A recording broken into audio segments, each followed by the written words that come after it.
Halo teman-teman semua, ya berjumpa lagi di channel ini. Dan di video kali ini kita akan belajar matematika juga ya.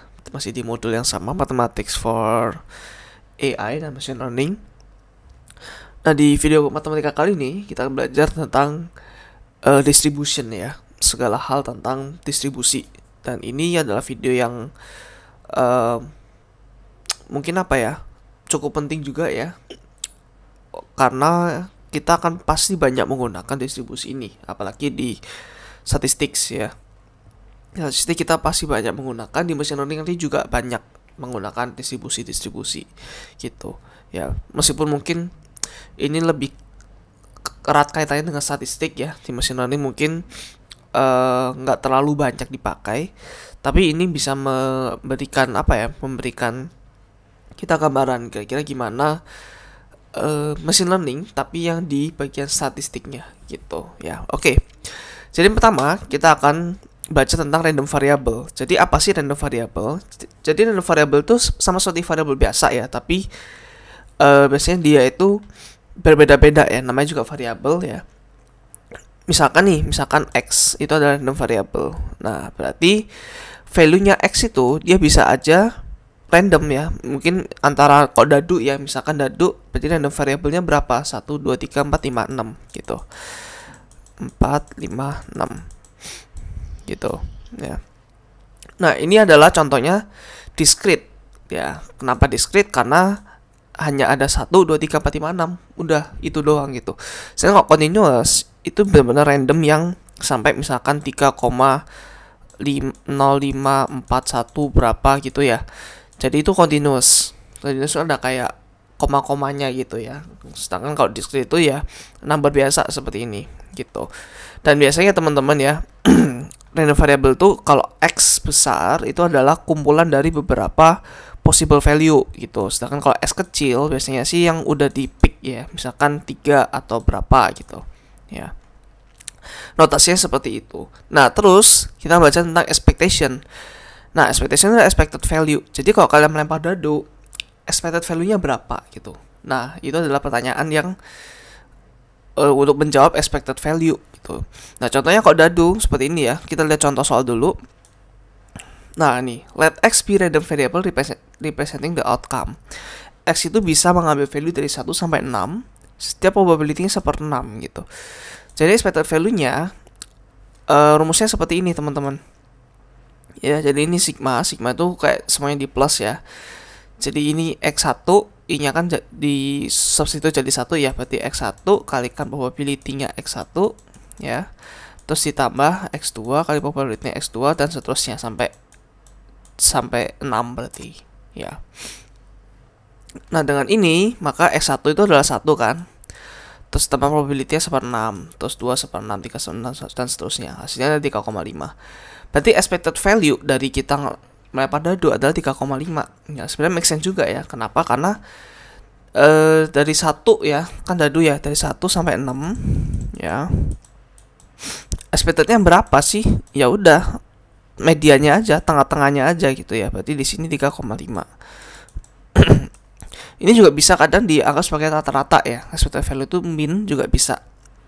Nah, tapi untuk continuous teman-teman, expected value-nya itu lebih ke integral dia ya. Jadi misalkan nih, ini ada function ya. Terus ya mungkin fungsinya seperti ini bentuknya. Nah, ini ya udah, berarti expected value-nya adalah x dikalikan fx. Terus diintegralkan dengan minus infinite ya sampai infinite. Berarti ya ini adalah luas dari si ininya ya, luas dari si kurvanya gitu. fx-nya adalah probability density function. Nanti kita belajar tentang ini ya. Oke, so ini adalah pembekalan ya sebelum masuk ke materi yang aslinya ya, yaitu distribution. Jadi distribusi itu apa sih? Distribusi itu dia menjelaskan gimana value di dataset ya, atau random variable tadi ya, yang x itu spread and or arranged gitu. Nah, jadi kalau dadu ya, karena dadu itu sebenarnya fair ya, maksudnya fair itu sama-sama 1/6 semua gitu. Nah, tapi kadang-kadang teman-teman, data di dunia ini kadang nggak fair. kadang ada yang cenderung kemana gitu ya. Nah, nanti kita belajar maksudnya gimana ya. Nah, jadi distribusi itu adalah random variable, tapi datanya itu bagaimana sih dia itu spread atau tersebar, dan di mana data itu ada gitu. Nah, it shows how often different values or ranges of value occur. Jadi seberapa banyak sih value, misalkan dadu ini ya 6 keluar, seberapa sering sih 6 itu keluar gitu. Nah, mungkin kok dadu mungkin kurang make sense karena memang fair gitu. Tapi nanti ada beberapa yang nggak fair. Distribution help us understand the overall pattern of the data, including aspek seperti central tendency.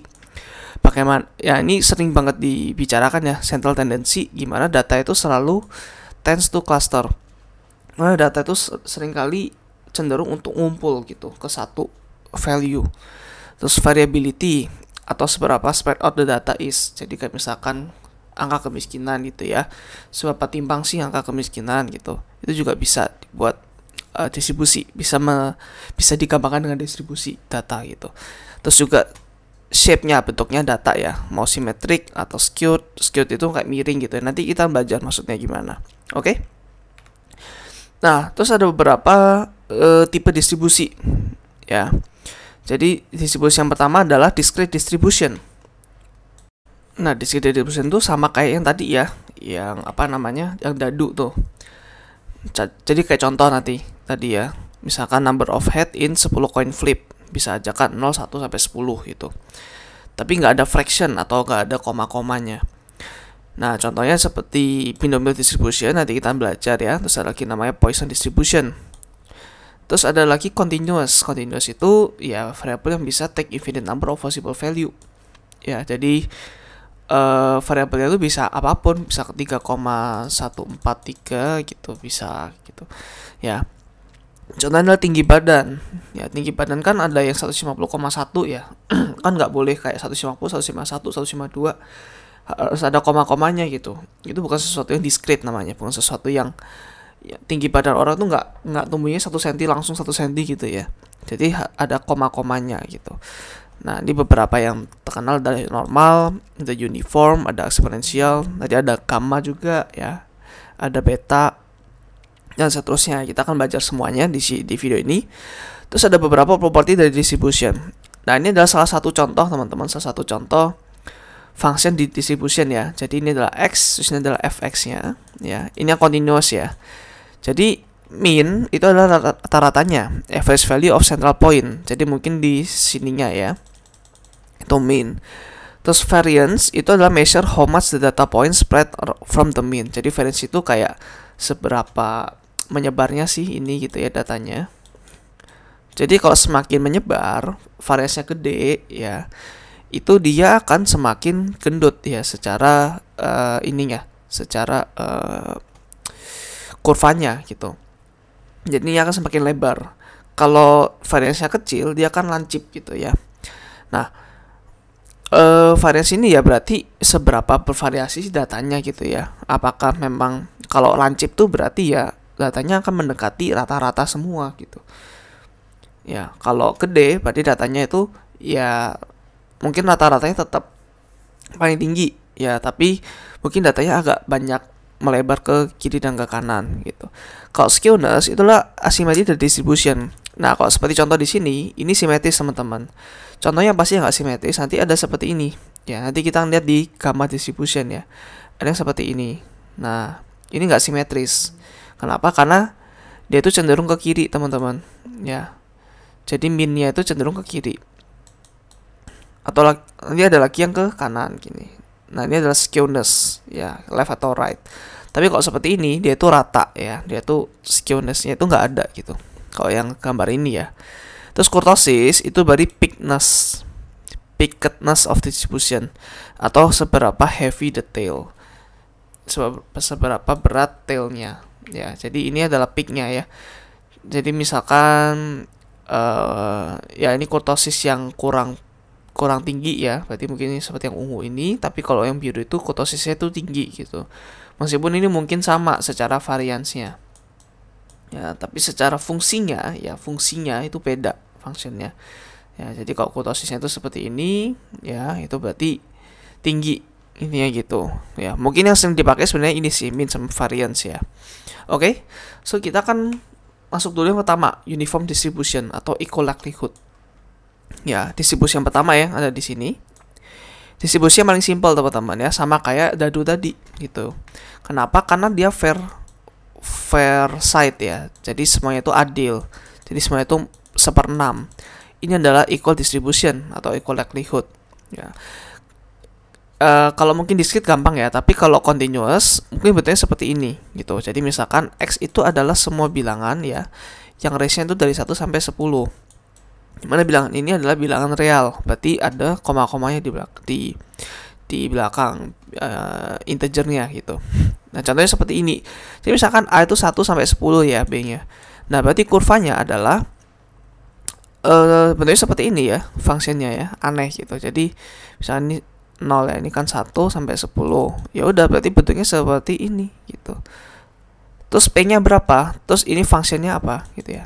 Ini kan function X, terus ini kan X. Nah, function X-nya adalah 1 per P minus A, berarti 1 per 9 di sini. Ya, berarti di sini itu 1 per 9. Oke. Nah, biasanya teman-teman luasnya di sini ya, luasnya di sini itu adalah 1. Ya, kalau nggak percaya teman-teman, ini jaraknya berapa? Jaraknya kan 9 ya. 9 kalikan aja dengan function ini 1/9. Hasilnya adalah 1. Kenapa 1? Ya. Karena ini menggambarkan keseluruhan distribusi. Ya, jadi pertanyaan gini sih. Kalau ada random variable ya, yang dari 1 sampai 10, ya, terus gua mau mengambil misalkan angka 5 nih. Nah, probability-nya berapa sih? Ya, probability-nya berapa kalau gua dapat angka 5 atau 5,15 deh gitu ya. Nah, lihat di sini. Ini kan X, jadi fx-nya berapa? 1/9. Jadi dia nggak tergantung sama X, dia bodoh amat ya. Jadi selalu 1/9 secara secara probability gitu.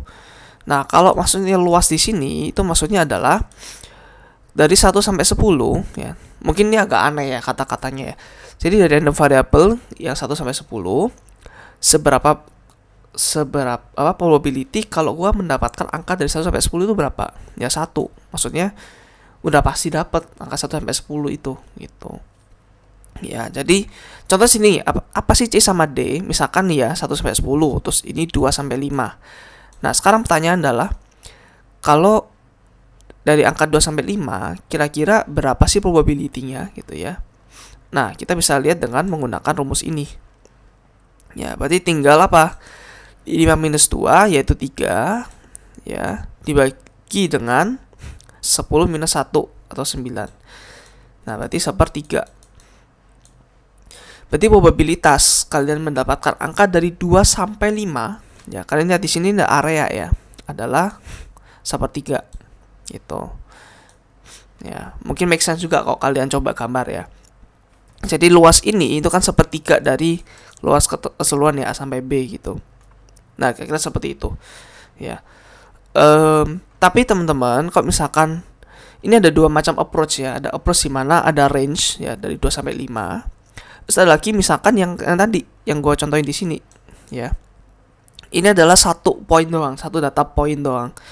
Nah, satu data point doang, kita tinggal pakai yang namanya probability yang di sini ya. Dan ini biasanya namanya adalah PDF atau probability density function. Ya, bukan file ini ya, bukan file dokumen ya. Probability distribution probability density function. Ya, nanti kita akan banyak pakai ini di normal distribusi ya, tapi sementara ini seperti ini dulu untuk uniform distribution yang continuous. Nah, untuk mean-nya ya atau expected-nya atau rata-ratanya adalah A plus B bagi 2 ya. Berarti 1 plus 10 11 dibagi 2. 11 bagi 2 berarti 5,5 ya. 5,5 itu adalah rata-ratanya. Ya, rata tinggal ambil aja setengah di sini gitu. Ya, karena make sense juga ya, dari 1 sampai 10 kira-kira rata-ratanya berapa. Yang gua expect berapa sih? Mendekati berapa sih? Ya, semuanya mendekati 5,5. Tuh, terus ada deviasi.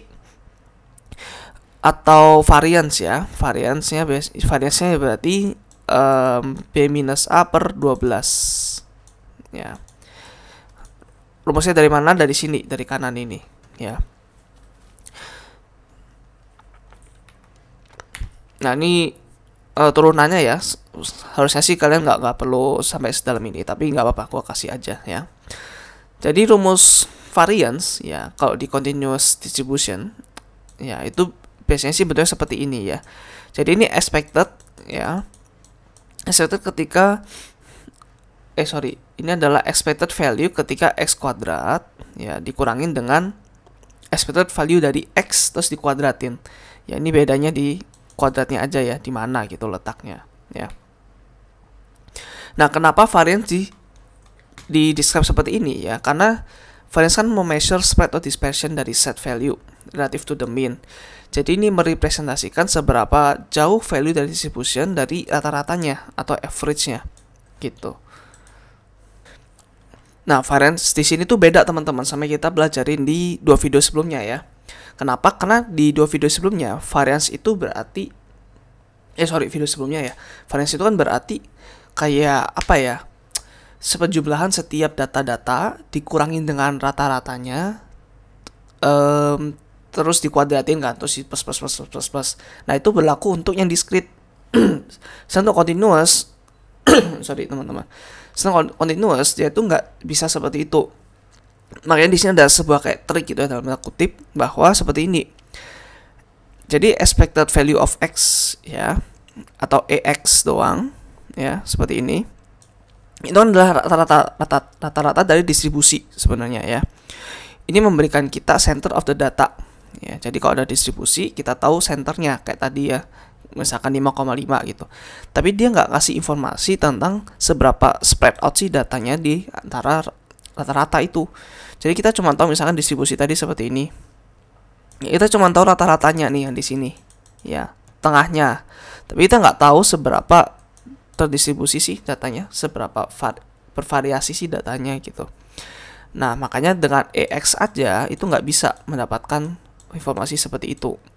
Makanya di sini ada namanya AX kuadrat. Jadi kalau kita kuadratin ya, ini emphasize the distance dari rata-ratanya gitu. Jadi mungkin dia akan bentuknya kayak seperti ini gitu. Dia akan melebar gitu ya kalau dikuadratin. Nah, makanya dia memberikan measure of total square deviation dari value. Ya. Karena larger deviasi menkontribusi more significantly one squared.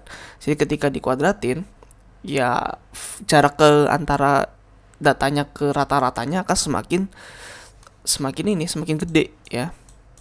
Adalah x kuadrat ya. Nah, kemudian kenapa kita perlu kurangin dengan x kuadrat dengan ax tapi ini dikuadratin? Karena kalau di x kuadrat kita mengkalkulasi expected square value x tanpa tanpa kalian menghitung adanya rata-rata gitu. Ya. Jadi kenapa kita kurangin? Jadi anggap aja ini ada unsur min-nya ya. Sedangkan di sini ini ada dalam tanda kutip ya, unsur min dan juga ada unsur mungkin seperti variance gitu. Nah, jadi kita mau kurangin yang min aja ya. Makanya kita kurangin dengan ax. Ya, tapi karena kita dikuadratin ya setiap ininya, kita kuadratinnya di sini gitu. Ya, makanya dikurangin ax kuadrat ya di sini ya. Jadi kurangin unsur minnya, jadi cuma sisa variance. Ya, seperti itu. Nih, subtraction account for the overall shift of the data set and leaves only variance ya. Jadi intinya kenapa variance itu dibuat seperti ini rumusnya ya. So kita lagi balik ya ke yang seperti ini. Kenapa variasinya itu b minus a kuadrat per 12 ya. Jadi awalnya kan seperti ini nih ya variansnya. Terus kita hitung nih, minnya kan tadi a plus b bagi 2 ya. Terus kalau x kuadrat berarti berapa? Berarti adalah seperti ini ya. Berarti kan rumus untuk ekspektasi di continuous kan seperti ini. X kuadrat 1 per b minus a. Ya, tapi karena kita tahu ya b sama a, makanya kita integralnya dari a sampai b gitu ya. Terus kita keluarin ini ya, karena ini dx, jadi kita ini dia harus sebagai suatu konstan gitu ya. Jadi ini ke sini. Terus ya hasil dari integralnya ini adalah harusnya sih b pangkat 3 minus a pangkat 3 bagi 3 ya. Kami mungkin bisa cross check nanti ya integral dari ini. Ya, harusnya sih ya, intinya nanti dulu deh ya. Harusnya sih benar karena kan ini integral dari x pangkat 2 adalah sepertiga x pangkat 3 kan harusnya ya. Dan ini kan b, jadi b pangkat 3 dikurangin sepertiga a pangkat 3. So sepertiga b pangkat 3 minus a pangkat 3. Ya benar, seperti ini ya. Terus digabung seperti ini dengan 1/b minus a-nya. Nah, dengan simplifikasi aljabar, dia akan menjadi seperti ini. Ya. Mungkin b pangkat 3 minus a pangkat 3-nya dijabarin dulu.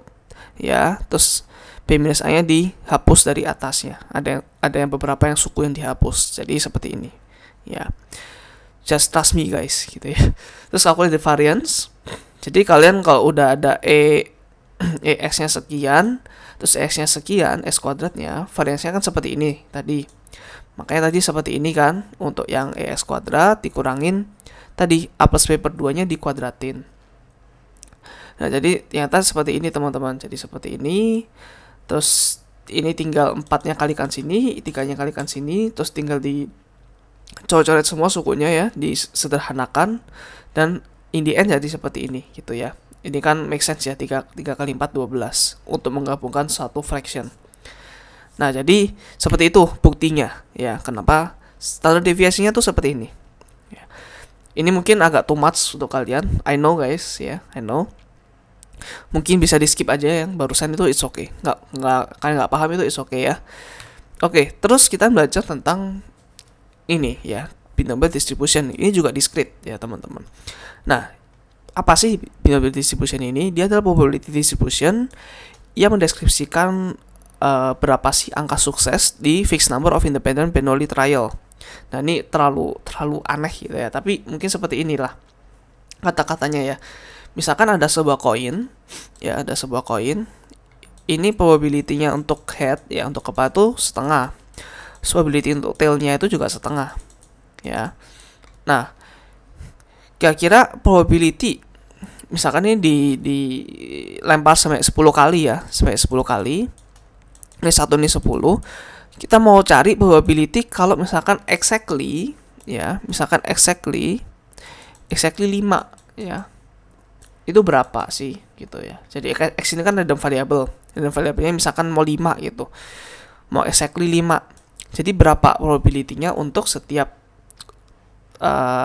percobaan 10 kali, tapi exactly 5 kali head gitu. Itu adalah binomial distribution. Nah, ini adalah contohnya ya. Ini PowerPoint ya, atau slide yang gua copy dari YouTuber namanya Luis Serrano ya. Ini gua sangat rekomend kalian, terutama untuk matematika dan machine learning-nya. Jadi contoh seperti ini ya. Kalau probability-nya semua itu tail ya, mungkin seperti ini probability-nya. Ya, ini cara menghitungnya dengan menggunakan tadi binomial distribution ya. Terus kalau P1 berapa? Kalau probability-nya ada 2 head berapa gitu.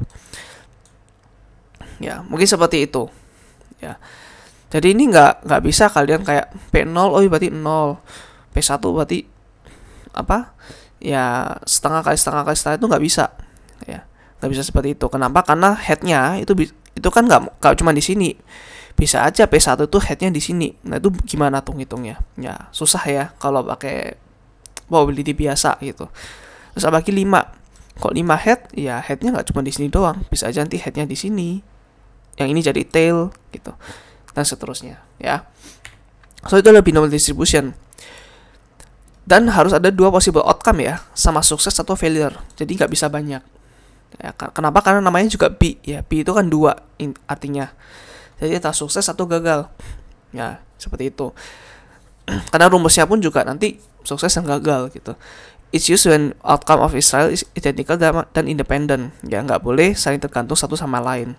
Nggak boleh setiap lempar koin terus lempar lagi tuh bergantung dengan jawaban sebelumnya, itu nggak boleh. Ya, terus probability of success itu remains constant for all trial. Jadi nggak boleh pas koin kelima probability-nya itu berubah, nggak boleh. Ya. Nah, terus binomial distribusi itu ada dua parameter teman-teman ya untuk distribusinya. Selain mean sama variance ya. Yang pertama adalah number of trial atau n-nya. Ya. Jadi ini misalkan contoh di sini ada n-nya 10 gitu ya. Terus P itu adalah probability of success in each trial. Contohnya misalkan ini setengah gitu ya. Jadi probability suksesnya adalah setengah di sini. Nah, rumusnya adalah seperti ini. Probability untuk mendapatkan exactly K sukses di end trial, itu rumusnya seperti ini teman-teman ya. Mungkin kalau kalian bingung, jadi bentuknya seperti ini. Jadi let's say ya. Sebentar. Let's say kalau ini kalau setengah sih kurang bagus contohnya. Misalkan ada koin ya, dimana nggak adil, dimana kalian udah motif sehingga kalau head ya itu dia 3/4 nih, sedangkan kalau tail berarti berapa? 1/4 ya. Nah sekarang gue mau mencoba disimulasikan, misalkan 5 kali deh ya, 5 kali kalian toss koin. Nah misalkan kita mau mencari kalau exactly 3 ya, exactly 3 itu adalah head. Jadi berapa berapa probability-nya ya. Kalau exactly 3 ya, contohnya misalkan ini head, misalkan ini tail, ini head, ini tail gitu ya. So kira probability-nya berapa? Ya, maka adalah cara naifnya dulu ya. Berarti ini kan 3/4. Secara secara probability-nya untuk setiap satu ini. Terus kalian harus head lagi kan, karena harus 3 gitu, makanya harus 3/4. Nah terus ini 3/4 lagi, terus ini kan 1/4, ini kan 1/4 gitu. Nah tapi karena kita mau exactly 3 ya, berarti kita pakai namanya ya bukan ini ya, kita pakai namanya product rule ya, atau pokoknya perkalian yang dikali gini ya. Nah seperti ini. Berarti kita kalikan semua, baru kita dapat angkanya berapa gitu. Jadi misalkan ini ya 4/5 ini berapa ya? Aduh lupa. Ya intinya kita something lah ya, sini something. Nah tapi kalian perlu tahu dulu nih, kayak nanti gue bilang. Jadi head itu bisa aja yang ini jadi head kan, yang ini jadi tail. Ya. Jadi kalian nanti akan kebingungan gimana cara menghitungnya.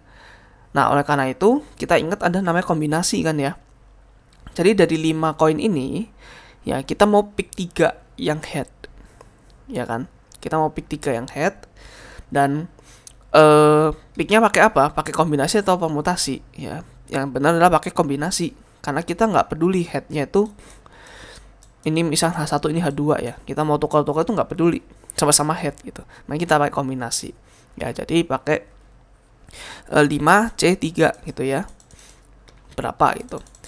Nah, kadang 5C3 ini teman-teman itu bisa kita notasikan sebagai 5-3 gini. Ya, sama kayak seperti di sini. Ya. Jadi make sense ya rumusnya ya. Jadi ini adalah kombinasinya. Terus ini adalah probability-nya. Tadi misalnya 3/4 ya. Dipangkatkan dengan K, yaitu jumlah yang berhasil atau head yang berhasil, ada 3 gitu. Maka 3 terus dikurangin dengan 1 minus P. Ya, kenapa 1 minus P? Karena ini kan namanya binomial. Berarti kalau nggak P, ya kalau nggak kelas yang ini ya berarti yang ini. Ya, berarti 1 kurangin 3/4 berarti 1/4. Baru dipangkatkan dengan N minus K. Karena sisa dari percobaannya yaitu 2. Ya udah, sama kan? Ya berarti ya. Ini nanti dikalikan dengan ini. Kenapa dikalikan? Karena ya sebenarnya kalian menghitung sebanyak 5C3 kali, ya. Yaitu berapa? 5 kali 4 kalikan 2. Sebanyak 10 kali. Kalian menghitung sebanyak 10 kali ini. Ya, ada 10 kemungkinan yang ada kalau kalian ada 3 head dan 2 tail di 5 ini, ya. So seperti itu ya. X sama dengan K itu adalah probability of getting exactly K sukses. Ya. Terus NK itu adalah binomial coefficient, ya, sama kayak NC K atau kombinasi dari N dan K gitu ya. P pangkat K probability suksesnya, ini probability kalau yang gagalnya gitu. So ini adalah PDF namanya ya, probability density function. Yang P ini ya, hasilnya adalah ya seperti ini hasilnya. Makanya ini kalian agak aneh gitu ya. Kenapa ya? Karena itu tadi, karena kita pangkat-pangkatin. Ya, ini aja berapa? 27 ya, dibagi 4 pangkat 5. Ya itu pasti akan seperti ini ya, koma-komanya gitu. Ya. So itu adalah binomial distribusi. Ya, ini contoh kayak tadi ya, sama ya, 10 kali koin, terus kalian mau cari probability-nya exactly 6 kepala. Ya, yang head itu.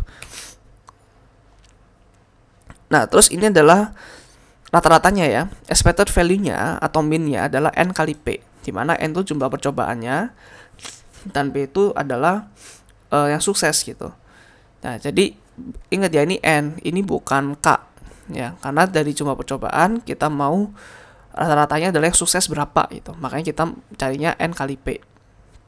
Ya, kalau variance berarti N kali P kali 1 minus P. Nah, ini mungkin derivasinya juga agak gimana ya, gua nggak jelasin, tapi secara apa ya, secara logika ya, ketika P sama 1 minus P-nya ini mendekati 0,5 ya, ini value-nya kan jadi gede, value-nya kan jadi kecil gitu ya, karena tidak bervariasi seperti itu. Sorry sebentar. Kalau kalau 0,5 ini value-nya kan jadi semakin kecil, 0,25. Karena value-nya kan sangat terdistribusi. Kenapa? Karena fair. Ya, karena fair, jadi head sama tail-nya itu kurang lebih sama gitu ya. Jadi pasti bervariasi. Sedangkan kalau nggak fair, misalkan ini 0,9 dan 0,1 ya,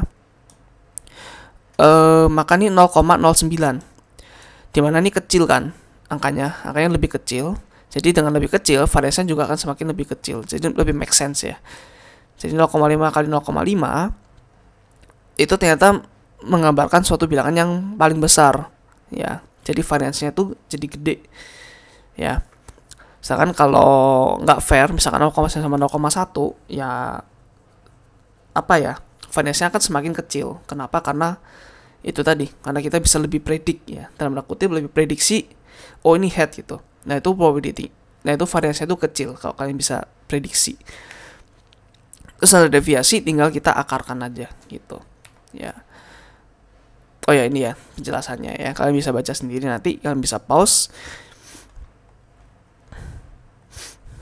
Oke.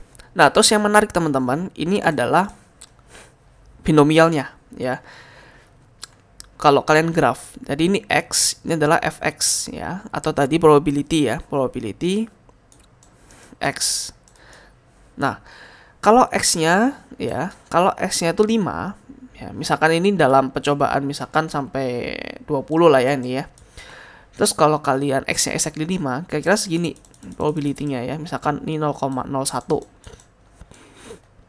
Nah, karena di sini yang menarik adalah kalau di tengah-tengah dia tuh tinggi, teman-teman. Nah, ini yang tadi gue bilang bahwa distribusi itu kadang data itu kadang mengikuti sebuah pattern ya, atau apa ya, cenderung untuk mengumpul ya. Jadi ini cenderung untuk mengumpul ke tengah datanya. Ya, jadi makanya kalau X-nya 10, dia tuh semakin tinggi. Ya. Jadi kalau kalian ada taruhan gitu ya, 20 koin ya dengan N-nya 20 ya, terus ada probability-nya 0,5, terus kalian misalkan dipakai taruhan nih.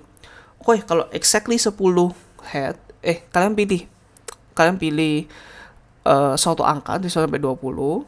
Kalau nanti toss koin ya, yang head itu exactly angka kalian, ya kalian akan menang. Ya berarti kalian harus pilih yang paling tengah, yaitu 10. Karena kemungkinan kalau kalian coba 20 kali lempar koin dan 10-nya itu head semua gitu ya, atau 10-nya itu tail, itu paling tinggi gitu. Jadi kalian pasti pilih yang 10 gitu ya. Jadi itu tips untuk kalian yang mau taruhan ya. Oke,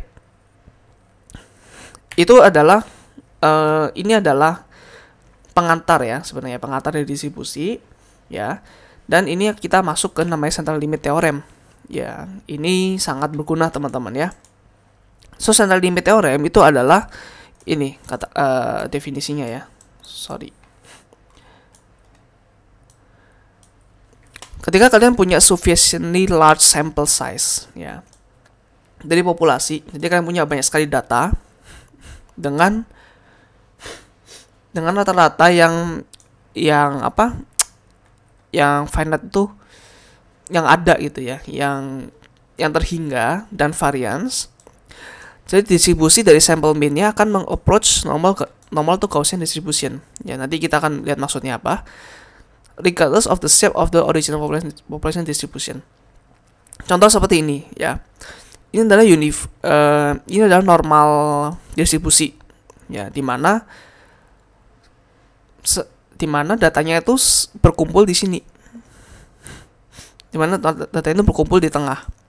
Ya, jadi contoh misalkan tinggi badan. Tinggi badan teman-teman, kalau misalnya di Indonesia ya, mungkin ya kebanyakan orang kumpulnya di tengah gitu. Misalnya 150 sampai 170 gitu ya. Jarang banget orang-orang yang misalkan sampai 200 ini di sini, atau mungkin misalnya 100 gitu ya. Atau mungkin anak-anak boleh lah ya. Ini mungkin agak gede, mungkin karena anak-anak. Tapi ini outlier. Jarang gitu ada 200. Nah, kalau kalian graphing ya, bentuknya kan seperti ini gitu. Ya. Ini kalian kasih histogramnya ya, kalian kasih histogram. Oke, kalau 1 sampai 110 berapa? Oh, segini. 1 sampai 110 berapa segini. Terus segini terus akan mendekati seperti ini nanti, ya. Jadi kalau kalian graph akan seperti ini. Karena tarik garis seperti ini bentuknya. Nah, surprisingly teman-teman ya, surprisingly kalau datanya seperti ini ya. Jadi ini dari sini sampai sini ya. Datanya seperti ini, jadi ngumpulnya di kiri. Ya, ini skewed ke kiri aslinya teman-teman ya. Aslinya itu seperti ini distribusinya. Nah, tapi teman-teman, kalau kalian ambil rata-ratanya ya. Jadi misalkan nih kalian ambil rata-rata dari semua random variable ya. Kayak misalkan ada 1000 ya, kalian ambil 1000 random variable ya dari distribusi ini, kalian rata-ratain. Ya, terus kalian masukin sini. Misalkan dapatnya misalkan angka 5 itu berapa? Terus misalkan 10 itu berapa? Terus 15 itu berapa dan seterusnya. Maka surprisingly dia akan membentuk sebuah normal distribusi juga. Jadi akan mendekati tengah gitu ya nilainya. Nah, ini mungkin sama kayak minimal distribution teman-teman. Mungkin probability-nya sama nih, 0,5 atau probability-nya mungkin 0,9. Jadi no matter what probability-nya, ya in the end yang di tengah-tengah itu pasti akan lebih tinggi. Ya, mungkin kalau 0,9 itu mungkin ininya mungkin agak lebih kecil ya. Mungkin nanti akan seperti ini grafiknya. Nah, mungkin akan seperti ini. Sedangkan kalau 0,5 mungkin agak gini. Nah, ini ya. Kelihatan ya bedanya. Nah, jadi ya mau nggak mau pasti kalau di rata-rata atau diambil sampel yang lumayan banyak, pasti akan mendekati dari tengah. Ya, datanya akan ngumpul ke tengah. Nah, ini adalah tendensi untuk ke sentral gitu. Namanya central limit theorem. Jadi ini salah satu juga eksperimen ya. Ini gue ngambil dari 311 Brown ya. YouTube channel yang bagus juga untuk matematika. Nah, jadi ketika kalian ada kayak game ini ya, jadi ada kelereng di atas, ya kalian bikin ini ya, kalian bikin di sini itu kayak besi-besi gitu loh ya. Kayak ada titik. Nanti bolanya misalkan jatuh ke sini ya. Terus dan dia equal probability antara ke kiri atau ke kanan gitu. Misalkan jatuh lagi dan seterusnya sampai akan ada kayak semacam semacam besi-besinya gitu ya di sini ya. Nih kalau kalian lihat. Nah, terus kelerengnya teman-teman akan mendekati ini namanya normal distribution. Akan mendekati normal distribution. Mendekati grafik seperti ini gitu. Ya. Terus ini contoh lagi ya sebenarnya. Ini kalau sebuah distribusi ya mungkin seperti ini. Mungkin event ini kayak apa ya, menjauhi normal gitu. Jadi kalau kita ambil satu sampel doang, dia tuh ya kayak gini secara distribusi. Ya, kebalikan malah dari ini. Tapi kalau kalian ambil 2 distribusi akan seperti ini, 3 distribusi seperti ini. Jadi semakin gede kita ambil sampelnya, ya misalnya sampai 7 ya, akan mendekati normal gitu. Akan mendekati normal distribution di mana bentuknya seperti ini. Ya. Jadi ke semua data teman-teman, large enough data ya, kalian rata-rata ya, kalian cari ekspektasinya dari apa? Dari data, dari banyaknya data ya. Dengan distribusi apapun, maka kalau cukup banyak dia akan mendekati kurva seperti ini. Ya, ini adalah namanya central limit theorem ya. Ini sih harusnya ada pembuktiannya juga ya di matematika, tapi gue nggak akan membahas di sini teman-teman. So, kita akan langsung masuk ke normal distribution itu apa ya. Jadi ini sama halnya ya, biasanya orang-orang juga bilang Gaussian distribution, itu sama aja ya.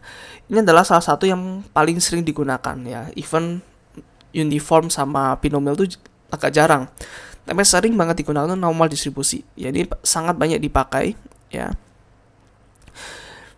Nah, kenapa? Karena frequent appearance in real world phenomena. Ya, dibantu oleh central limit theorem tadi itu. Nah, ini sering dinamakan sebagai bell curve karena bentuknya seperti bell ya. Seperti lonceng gitu. Lonceng kan bentuknya seperti ini juga kan. Masih ada ininya. Ya, bentuknya seperti ini. Nah, key karakteristiknya apa? Simetri pertama ya. Jadi nggak ada skew, nggak ada yang kayak gini, nggak ada yang kayak gini juga. Jadi ini simetrik. Ya, kiri sama kanan tuh sama. Terus bell shape curve seperti ini. Terus mean, median, mode-nya itu sama di tengah semua ya. Mau mean atau median atau modenya itu sama. Semuanya itu di tengah. Ya. Kalau square kayak gini, ini nggak mungkin sama. Pasti mean-nya tuh condong ke sini. Terus mungkin variasi akan di sini. Mungkin seperti itu ya. Kalau normal distribution itu sama semuanya di tengah. Terus ada 2 parameter ya untuk membuat distribusi ini. Yang pertama ada mean atau rata-rata, yang kedua adalah STD atau standar deviasi. Ya, kalian udah belajar ya seperti apa mean sama standar deviasi itu. Oke.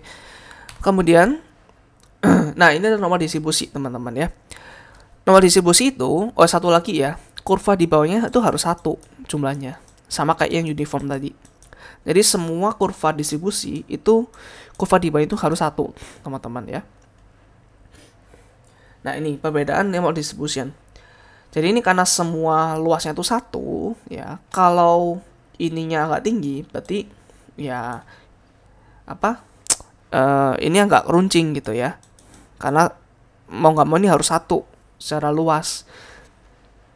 Jadi ada normal distribusi yang A misalkan ya. Jadi yang A ini dia tuh variasinya tuh gede.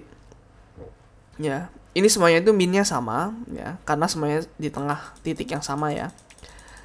Tapi variasinya tuh beda-beda gitu. Sorry, ini minnya beda nih.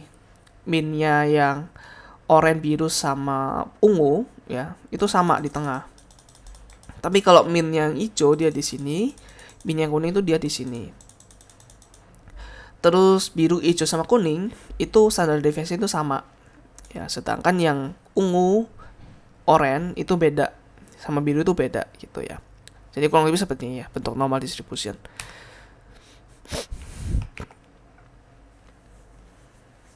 Nah, ini contoh normal distribution ya. Misalkan kalau seperti ini runcing, itu contohnya seperti bayi ya. Bayi itu kan ketika lahir itu kurang lebih sama lah ya. Jadi perbedaannya itu nggak mungkin sebeda itu. Nggak mungkin bayi lahir tiba-tiba 170 cm, itu nggak mungkin ya. Jadi kalau udah dewasa akan semakin terdiversifikasi, akan semakin banyak variansinya gitu ya. Itu adalah contoh normal distribusi di mana variansinya kecil atau variansinya gede gitu ya. Jadi kalau variansinya kecil, maka secara otomatis dia itu probability-nya juga akan semakin meningkat dong, ya kan? Misalkan bayinya rata-ratanya 20 inci. Nah, berarti bayi dengan 20 inci ya, itu akan semakin banyak apa ya, likelihoodnya atau kemungkinan itu akan semakin gede dibandingkan misalkan adult dengan rata-rata 70. 70 itu ya cuman segini doang ya. Mungkin 0,2. Tapi kalau ini mendekati 1 ya, probability-nya itu mendekati 1. Kalau yang baik ya. Kenapa? Karena ya jarang orang yang misalkan sampai 40 inci itu jarang gitu. Ya, tapi kalau udah dewasa kan ya banyak lah ya yang faktor-faktor yang merubah gitu. Ya. So, ini agak rumit teman-teman ya. Ini adalah PDF atau probability density function. Jadi ini adalah function ini. Function yang membentuk kurva seperti ini, itu ya seperti ini teman-teman. Jadi ini adalah fx-nya. Sini adalah x-nya. Gitu. Dan ini 1 luasnya ya. Jadi nanti kita akan mempelajari ya, maksudnya kenapa dibuat seperti ini rumusnya. Nah, kayak tadi gue bilang ada 2 parameter ya. Sini ada mu atau mean, terus ada sigma atau standar deviasi. Ya, letaknya ada di sini. Saya di sini, sigmanya terus mu-nya di sini, ya. Seperti itu. Terus di sini teman-teman, ini juga ada yang aneh ya, tanda kutip aneh. Karena di sini ada pi juga. Ya, ada unsur pi juga di sini. Ya, ada unsur pi sama ada eksponen. Jadi eksponen itu kalau exp something ya, exp misalnya exp x itu sama kayak e pangkat x. Ya, ini berarti sama aja kayak e pangkat minus ya x minus mu kuadrat dibagi 2 sigma kuadrat. Nah, semua seperti ini. Oke. Nah, ini adalah standar nomor distribution ya. Nah, jadi dengan apa? Ini ada namanya set score di sini. Tadi kita belajarin maksudnya apa ya. Jadi set score ini menggambarkan seberapa melencengnya sih dia dari rata-rata gitu ya. Seberapa melencengnya dia dari rata-rata. Nah, jadi kalau data yang di antara minus 1 sampai 1 set score-nya di normal distribution ya, dia itu mengcover at least 68%.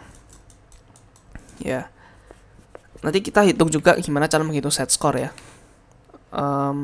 Nah, di sini set score ya. Jadi cara menghitungnya adalah x ya, atau mungkin data poinnya dikurangin dengan mu atau rata-ratanya ya, terus kita bagikan dengan variance. Dengan standar deviasinya ya. Ini mendapatkan standar deviasi. Mendapatkan set score, namanya set score. Nah, ini kita mengconvert ya, dalam kutip mengconvert value dari data aslinya menjadi value yang bentuknya seperti ini, antara 0 sampai 4 kurang lebih ya. Ini sebenarnya bisa sih sampai seterusnya, tapi kemungkinannya akan sangat kecil gitu. Ini sebenarnya sampai tak terhingga ya. Ini juga sampai minus tak terhingga gitu ya. Jadi apa ya? Jadi ya ini sebenarnya nilai aslinya kita kurangi dengan ini ya, dengan min-nya. Itu berarti kita menggeser value x-nya ya. Kita menggeser x-nya, terus kita bagi. Jadi dengan bagi ini kita bisa menggeser lagi ya, supaya lebih seragam semuanya. Jadi dengan data dengan distribusi apapun kita bisa membuat set score-nya jadi bentuknya distribusi normal seperti ini. Ya. Nah, ini kalau 68% itu datanya tuh false within 1 standar deviasi. Jadi apa sih data dengan 1 standar deviasi, 2 standar deviasi, 3 standar deviasi? Ini adalah data yang mungkin agak tanda kutip dekat dengan rata-rata ya, 1 standar deviasi. Kalau 2 itu mungkin agak menjauh dari rata-rata nih. Sedangkan kalau 3 itu ya udah jauh banget dari rata-rata. Nah, oleh karena itu misalkan ya bayi seperti ini, mungkin bayi yang bentuknya 40 inches di sini itu ya 3 atau lebih bahkan set score-nya ya. Nah, kalau misalkan di logika teman-teman, semakin gede standar deviasinya, maka set score-nya akan semakin kecil. Jadi semakin semakin bervariasi, maka data yang gede itu akan semakin ke tengah nih, semakin mendekati 0. Tapi kalau datanya itu kayak bayi tadi ya, kayak runcing banget, ya, ininya itu turun, maka z-score-nya semakin naik. Jadi dengan z-score semakin naik, maka dia akan datanya akan cenderung ke sini, ke yang ekstrim gitu. Karena datanya kan memang secara awal memang didesain untuk agak seragam, tapi kenapa ini ekstrim ya? Makanya akan cenderung ke ekstrim kalau ada perbedaan sedikit. Ya, seperti itu ya. Nah, kalau standar normal distribution itu adalah special case ya, dimana rata-ratanya itu adalah 0 di sini. Nah, karena standard deviation itu bisa aja loh teman-teman. Misalkan seperti ini ya. Nah, ini bisa aja rata-ratanya itu misalkan 300 gitu. Karena kita belum distandarkan atau namanya standarisasi. Terus sigmanya itu juga masih bentuknya misalkan kayak 50 gitu ya. Nah, makanya kita z-score ini kita mau membuat datanya itu supaya fit ya, dalam kutip fit ke standar normal distribution, dimana minnya itu harus 0 dan standard deviation itu harus 1. Makanya kita bagi dengan ini, terus kita kurangin dengan mu di sini. Ya. Oke, jadi ini ada standarnya ya. Jadi di sini centernya 0 ya. Mungkin data awalnya misalkan 300 gitu ya. Tapi di standard normal distribution ini 0 gitu. Standard deviation itu 1. Jadi dengan seperti ini kita bisa konklusi ya seperti ini tadi ya, 68% tuh datanya fall within satu standar deviasi. Jadi ini 68%. Seperti itu, guys. Ya. Ya ini contoh kayak tadi ya. Ini misalkan yang discrete kayak binomial tadi kan seperti ini. Terus continuous itu kan bentuknya seperti ini tadi. Ya, terus ini probability density function. Nah, jadi kan tadi ada juga yang 1 poin ya di sini ya. Ini berapa probability-nya. Terus juga ada yang mau range bentuknya. Kalau range ya ini adalah seberapa bagian dari keseluruhan. Berarti ini 0,256 dari 1. Ya, intinya gitu. Oke, ini gue menjelaskan gimana sih rumusnya itu bisa jadi seperti ini ya, teman-teman ya. Nah, yang pertama mungkin seperti ini, kita lihat dulu. Jadi function E pangkat X itu seperti ini ya. Terus function E pangkat minus X seperti ini. Kalau kita gabungin ya dengan apa? Ini kita gabungin lah ya. Jadi bentuknya seperti ini. Tapi di sini ya kalau kita turunin akan susah teman-teman ya. Karena ini nggak continuous. Nah, namanya juga absolut ya. Absolut kan biasanya nggak continuous nih. Terus kalau kita bisa smoothing dengan kita kasih kuadrat di atas ya. Jadi ini sebenarnya udah bentuknya kayak normal distribution udah ya. Udah kayak bell curve nih, E pangkat minus X kuadrat. Jadi sebenarnya E ini bebas sih, angkanya berapapun ya. Bisa 5, bisa 3, itu sebenarnya bebas karena E kan sebenarnya konstan. 2,71 bla bla bla bla bla gitu kan. Tapi supaya lebih gampang diturunin, kita pakai E aja gitu. Ya. Terus C itu yang dia bisa kayak apa ya?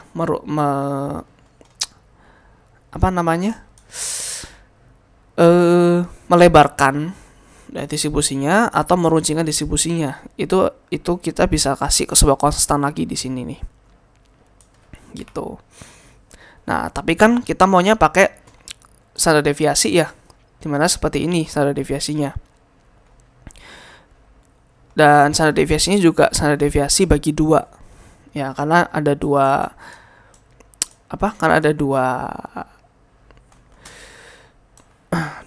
garis di sini ya. Sini sama sini. Makanya kita ini ya tadi C-nya adalah setengah dari standar deviasi gitu. Ya, makanya akan jadi seperti ini nanti. Oke. Kemudian nah, kemudian areanya di sini teman-teman, kita mau yang 1. Tapi kalau seperti ini ya, areanya fungsi seperti ini itu adalah akar pi ya. Kenapa akar pi nanti akan dijelaskan di video yang gue referensikan ya. Gue nggak jelaskan di sini. Tapi karena ini areanya akar pi, jadi kita harus membagi ini dengan akar pi juga nih gitu. Jadi sehingga ini areanya 1. Ya, karena kalian lihat di sini, ini 1 teman-teman. Tapi sedangkan kalau kita mau buat 1, ini nggak bisa 1 banget. Yang paling atas. Jadinya seperti ini. gitu ya. Nah, terus kita gabungin nih sama yang tadi, sama yang apa? Sigma tadi. Sekarang kalau kita tambahkan sigma, areanya berubah. Jadi sekarang jadi sigma akar 2 ya. Makanya kita bagi lagi dengan sigma akar 2 biar areanya jadi 1 di sini. Terus kita gabungin jadi seperti ini, teman-teman ya. Ya, 1 per lambda akar 2 pi, makanya bentuknya seperti ini tadi, ada pi-nya. Karena areanya di sini ternyata akar pi. Luas area di sini. Gitu. Nah, ini standard normal distribution ya. Nah, terus kenapa sih kita ada ini tadi? Ada x minus mu-nya di sini. Ya, karena kan kita mau buat ini ke 0 ya. Makanya kita mau minus mu. Ya, karena kita mau kalau standar normal distribution, kita maunya ini mendekati 0. Gitu. Makanya kita minus mu di sini. Ya. Karena kalau nggak minus mu, ya kita nggak tahu rata-ratanya berapa. Gitu. Ya, oke. Nah, terus ini ada definisi dari oh, enggak, ini adalah soal-soal ya, soal quiz ya sebenarnya.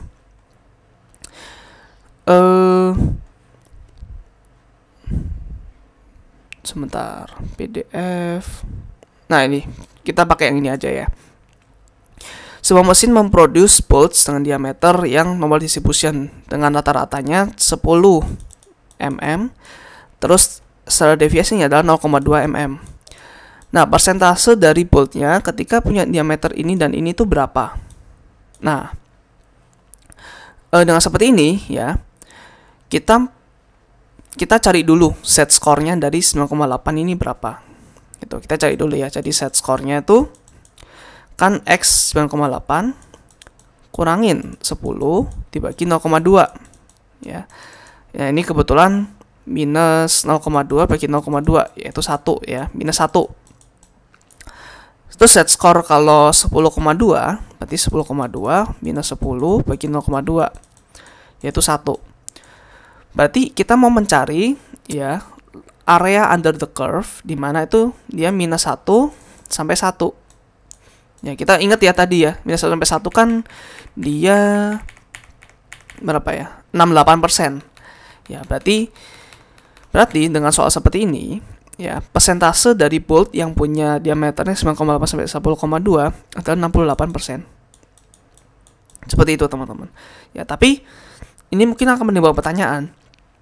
Gimana kalau misalkan ini 1,05 gitu. Ini kan karena hoki ya, karena kita ini 10,2 kurangin 10 ya 0,2, terus ini bisa langsung 1 atau minus 1.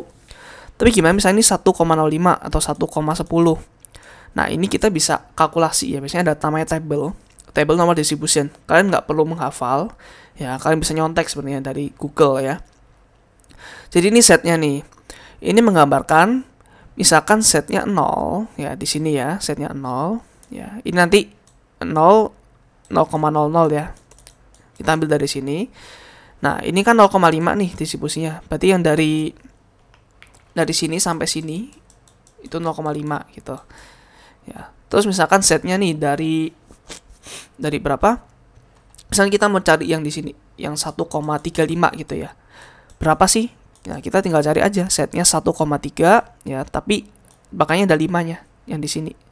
Ya, kita tinggal cari aja yang lurus. Nah, ini 0,91115 seperti itu ya, 0,9115. Jadi 1,35 ya, luasnya dari 0 sampai sekian ya, itu adalah 0,9115.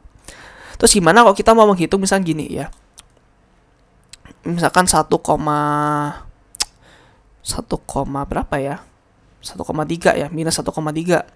Terus misalkan 0,6 gitu. Nah, ini gimana caranya? Nah, pertama kita hitung dulu yang 0,6. Ya, 0,6 kita hitung dulu, berarti 0,7 nih. Ya. Berarti 0,72 ya, atau 73 deh kita buletin ya. Nah, terus kita hitung yang minus 1,3 ini gitu ya. Jadi ini kan nggak ada yang minus. Ya, berarti kita cari aja yang 1,3 ya. 1,3 ini 0,9032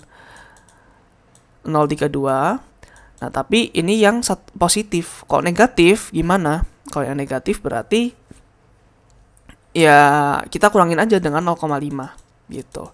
Berarti 0,4032. Nah, berarti di sini ini luasnya adalah 0,4032, sedangkan ini luasnya adalah 0,73. Nah, kita mau mendapatkan yang ini doang nih.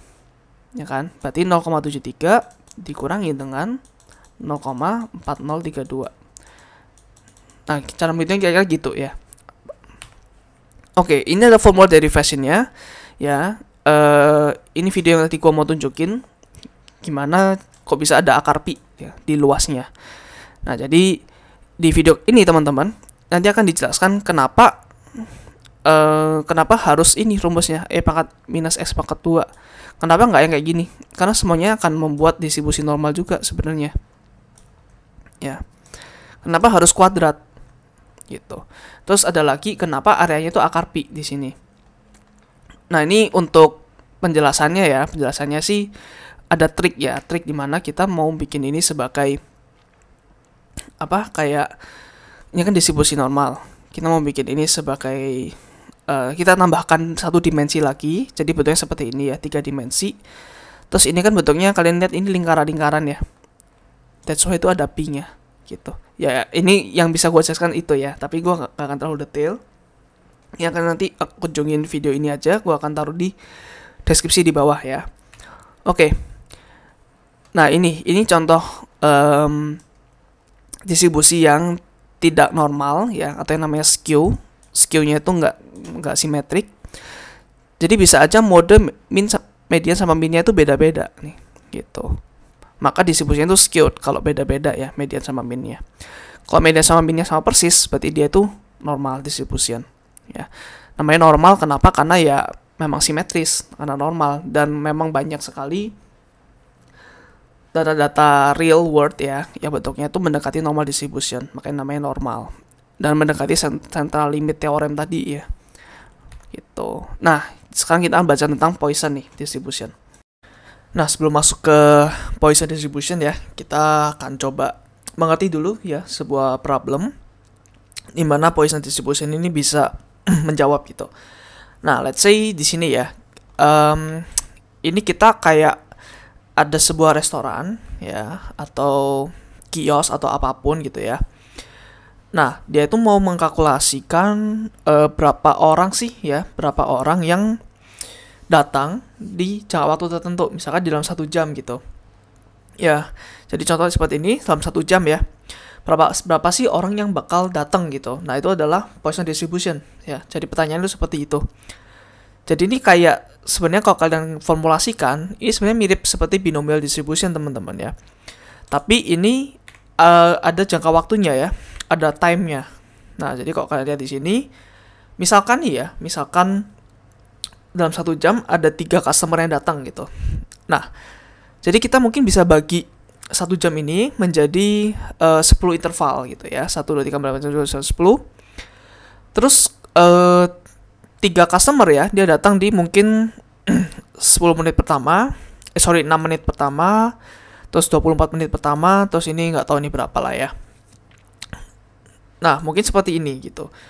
Nah, tapi kan gini teman-teman ya, dalam 1 jam ini, dalam 6 menit ini kan bisa aja nanti ada 2 orang yang bersamaan nih, yang datang gitu kan. Nah, makanya lebih baik kita pecah lagi jadi lebih kecil. Nah, seperti ini ya, misalkan 20 interval. Jadi setiap bloknya ada 3 menit. Nah, ini mirip seperti binomial kan ya, head sama tail. Orangnya datang atau enggak gitu. Nah, itu mirip seperti itu ya. Nah, jadi ini infinite ya. Kita mau seakurat mungkin. Jadi kita perlu mendivide ini jadi infinite gitu, jumlah intervalnya. Jadi ini tuh sangat kecil teman-teman ya. Kejadian sangat kecil karena di sini itu suatu kejadian terjadi gitu di sebuah titik gitu ya, bukan sebuah blok. Nah, oleh karena itu nah ini ya, ini adalah rumusnya gitu. Misalkan nih binomial dengan, misalkan kita anggap aja head sama tail gitu ya. Kalau head itu orangnya datang, kalau tail itu nggak ada orang yang datang gitu. Nah, rumusnya seperti ini ya. Kalau head itu berarti 3 dibagi n. N itu adalah jumlah ininya ya, apa namanya, jumlah kesemuanya. Jadi misalkan di sini n itu 10 ya, terus di sini tuh n-nya tuh berarti 20 ya kan, make sense kan ya. Probability head berarti di sini 3/10 ya, sedangkan probability tail ya berarti n-3 per n gitu ya. Karena kalau ini dijabarin kan sebenarnya sama aja kayak 1 minus 3 bagi n kan gitu ya. Nah kurang lebih seperti ini juga sih ya untuk binomial distributionnya, karena di sini ada kombinasinya kan ya, n kombinasi 5. Kenapa kombinasi? Karena ya sama seperti binomial tadi ya, karena ini kalau ditukar sama ini sama aja gitu, kehitung satu aja gitu. Makanya ini kombinasi. Terus ini adalah probability berhasilnya ya. Kenapa pangkat 5? Karena kita mau memprediksi ya dengan ini data yang kita observe sebenarnya ya. Ini data yang kita observe. Oh ternyata 3/10 nih probability orang datang. Tapi kita mau tanya, kalau 5 orang datang, probability-nya berapa? Nah, makanya di sini kita taruh 5 di sini ya. Sini kita taruh n-5. Nah, n-nya berapa? N-nya ya harusnya mendekati infinite ya di sini ya. Oleh karena itu makanya kita hitung nanti gimana sih perumusan formulanya gitu ya. Nah, ini adalah formulanya Poisson distribution. Nah, jadi ini ya, likelihood of a certain number of event occurring within a fixed interval of time or space. Ya, jadi ada fixed intervalnya, misalkan tadi 1 jam, terus likelihood kayak perkiraan, bukan perkiraan ya, probability akan ada exactly 5 orang yang datang ya di 1 jam ini berapa gitu. Nah, jadi nanti rumusnya seperti ini teman-teman ya. Lambda pangkat K ya, kalikan bilangan E pangkat minus lambda dibagi K tanda seru, di mana adalah lambda ini adalah rata-ratanya. Ya, ini adalah average rate with which event occur gitu. Jadi kayak tadi ya, 3 per n ya, itu adalah lambda gitu, atau 3/10 tadi ya, lambda. Terus apa namanya, ini juga discrete ya, jadi itu harus discrete, harus 0, 1, 2 atau berapapun k-nya, baik k-nya ataupun k-nya sih ya, lambdanya nggak apa-apa, lambdanya nggak usah discrete karena dia juga min kan rata-rata. Tapi di sini k-nya yang harus discrete, maksudnya ini loh, ini harus discrete, nggak continuous. Mirip seperti binomial ya, binomial juga discrete. Ya, terus ini interval of time or space ya. Jadi ini fixed period of a time of area. Jadi ada beberapa sumber ya. Aku dulu juga pernah ingat, dulu pernah belajar ini di SMA. Ada sumber yang bilang kalau event yang di Poisson distribution ini adalah event yang jarang gitu ya. Event yang jarang terjadi. Contohnya kayak jumlah kecelakaan gitu ya. Itu kan jauh lebih jarang terjadi daripada terjadi kecelakaan gitu. Nah, itu mungkin ada benarnya, tapi mungkin tidak secara eksplisit seperti itu gitu. Maksudnya apa sih? Maksudnya gini. Jadi sejarang apa sih? Jadi sejarang ketika ada satu titik kecil ini ya, ada kejadian yang bersamaan gitu. Contoh misalkan masuk toko ya, mungkin masuk toko di menit pertama ada orang datang, terus menit 1:30 ada orang datang lagi. Nah, ini dianggap 2 event yang berbeda sama Poisson. Karena apa? Karena kan sisi 30 detik ini itu kurang cukup kecil untuk dipecah-pecah jadi infinite gitu ya. Jadi mungkin saat infinite itu ketika dua orang ini benar-benar datang secara bersamaan, buka pintu bersamaan. Nah, itu kan almost impossible ya kalau ada orang seperti itu. Nah, sama kayak misalkan jumlah kecelakaan nih. Jumlah kecelakaan mungkin bisa lah kecelakaan ada di satu posisi dan posisi yang lain secara bersamaan, itu mungkin ya, tapi akan sangat jarang terjadi kalau dia terjadi secara bersamaan di tempat yang sama juga gitu. Ya, intinya satu titik ini gak mungkin ada 2 event yang bersamaan yang occupy satu titik ini gitu ya. Ini seperti itu. Nah, jadi K itu adalah yang tadi 5 di sini yang kita mau tanya ya, probability kalau 5 orang yang datang berapa gitu. Dan sedangkan lambda ini tadi 3/10. Terus mungkin kita nanti ada lagi nih, ada data lagi yang diobserve, ternyata dalam 1 jam cuma 2 orang yang datang. Ya udah, berarti 3/10 tambah 2/10 di rata-rata aja bagi 2 gitu ya. Jadi keluar tuh rata-ratanya berapa ya. Harusnya rata-ratanya berarti ya 2,5/10 ya. 0,25 orang datang Ya, ini nggak apa-apa kalau misalkan ada koma-koma ya. Kalau lambda ini it's okay, tapi kalau k harus integer. Ya, kenapa? Karena di sini kalian lihat aja rumusnya di sini ada faktorial ya. Faktorial itu gimana kalau ada koma-koma gitu.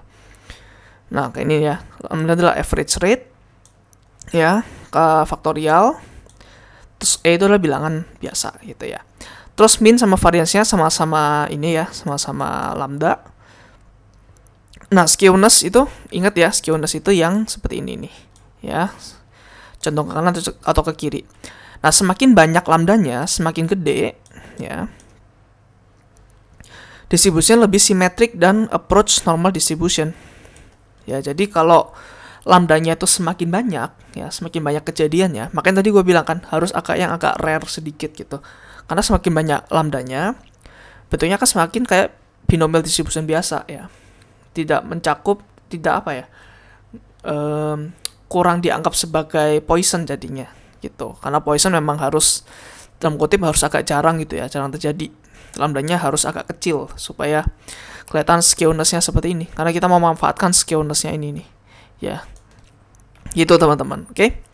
Dan jadi kita lihat di sini ya, kalau lambdanya lebih dekat ke 6 di sini, ya ini mendekati distribusi normal sebenarnya ya. Tapi ya ini sebenarnya kalau kalian tarik sampai belakang ya, misalnya sampai 100, ini juga harusnya nggak skew sih, harusnya ya. Nggak normal-normal banget juga gitu. Mungkin kata normal kalau ini sampai 12 doang gitu. Nah, kalau 0,5 ininya akan tinggi banget nih awal-awal, terus langsung anjlok ke bawah gitu. Gitu ya. Kalau jumlahnya 1, jadi semakin sering kejadian, ya maka ini juga akan semakin gede k-nya, semakin gede probability-nya juga gitu. Ya. Misalkan nih ya, yang biru kan lebih gede dari hijau. Makanya ketika di sini, ketika di 4 contohnya ya, birunya lebih atas dari hijau gitu. Ya. Nah, kurang lebih seperti itu sih teman-teman ya. Poisson distribution.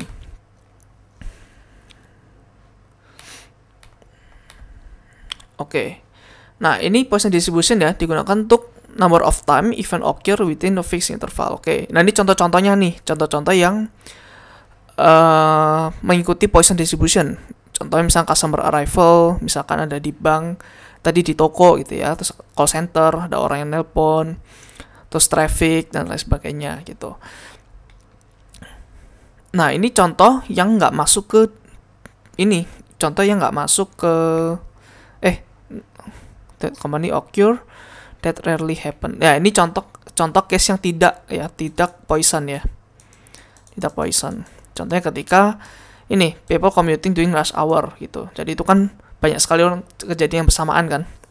People commuting during rush hour. Jadi di rush hour di jalan, misalkan jalan Sudirman ada berapa orang yang secara bersamaan ada di jalan itu gitu.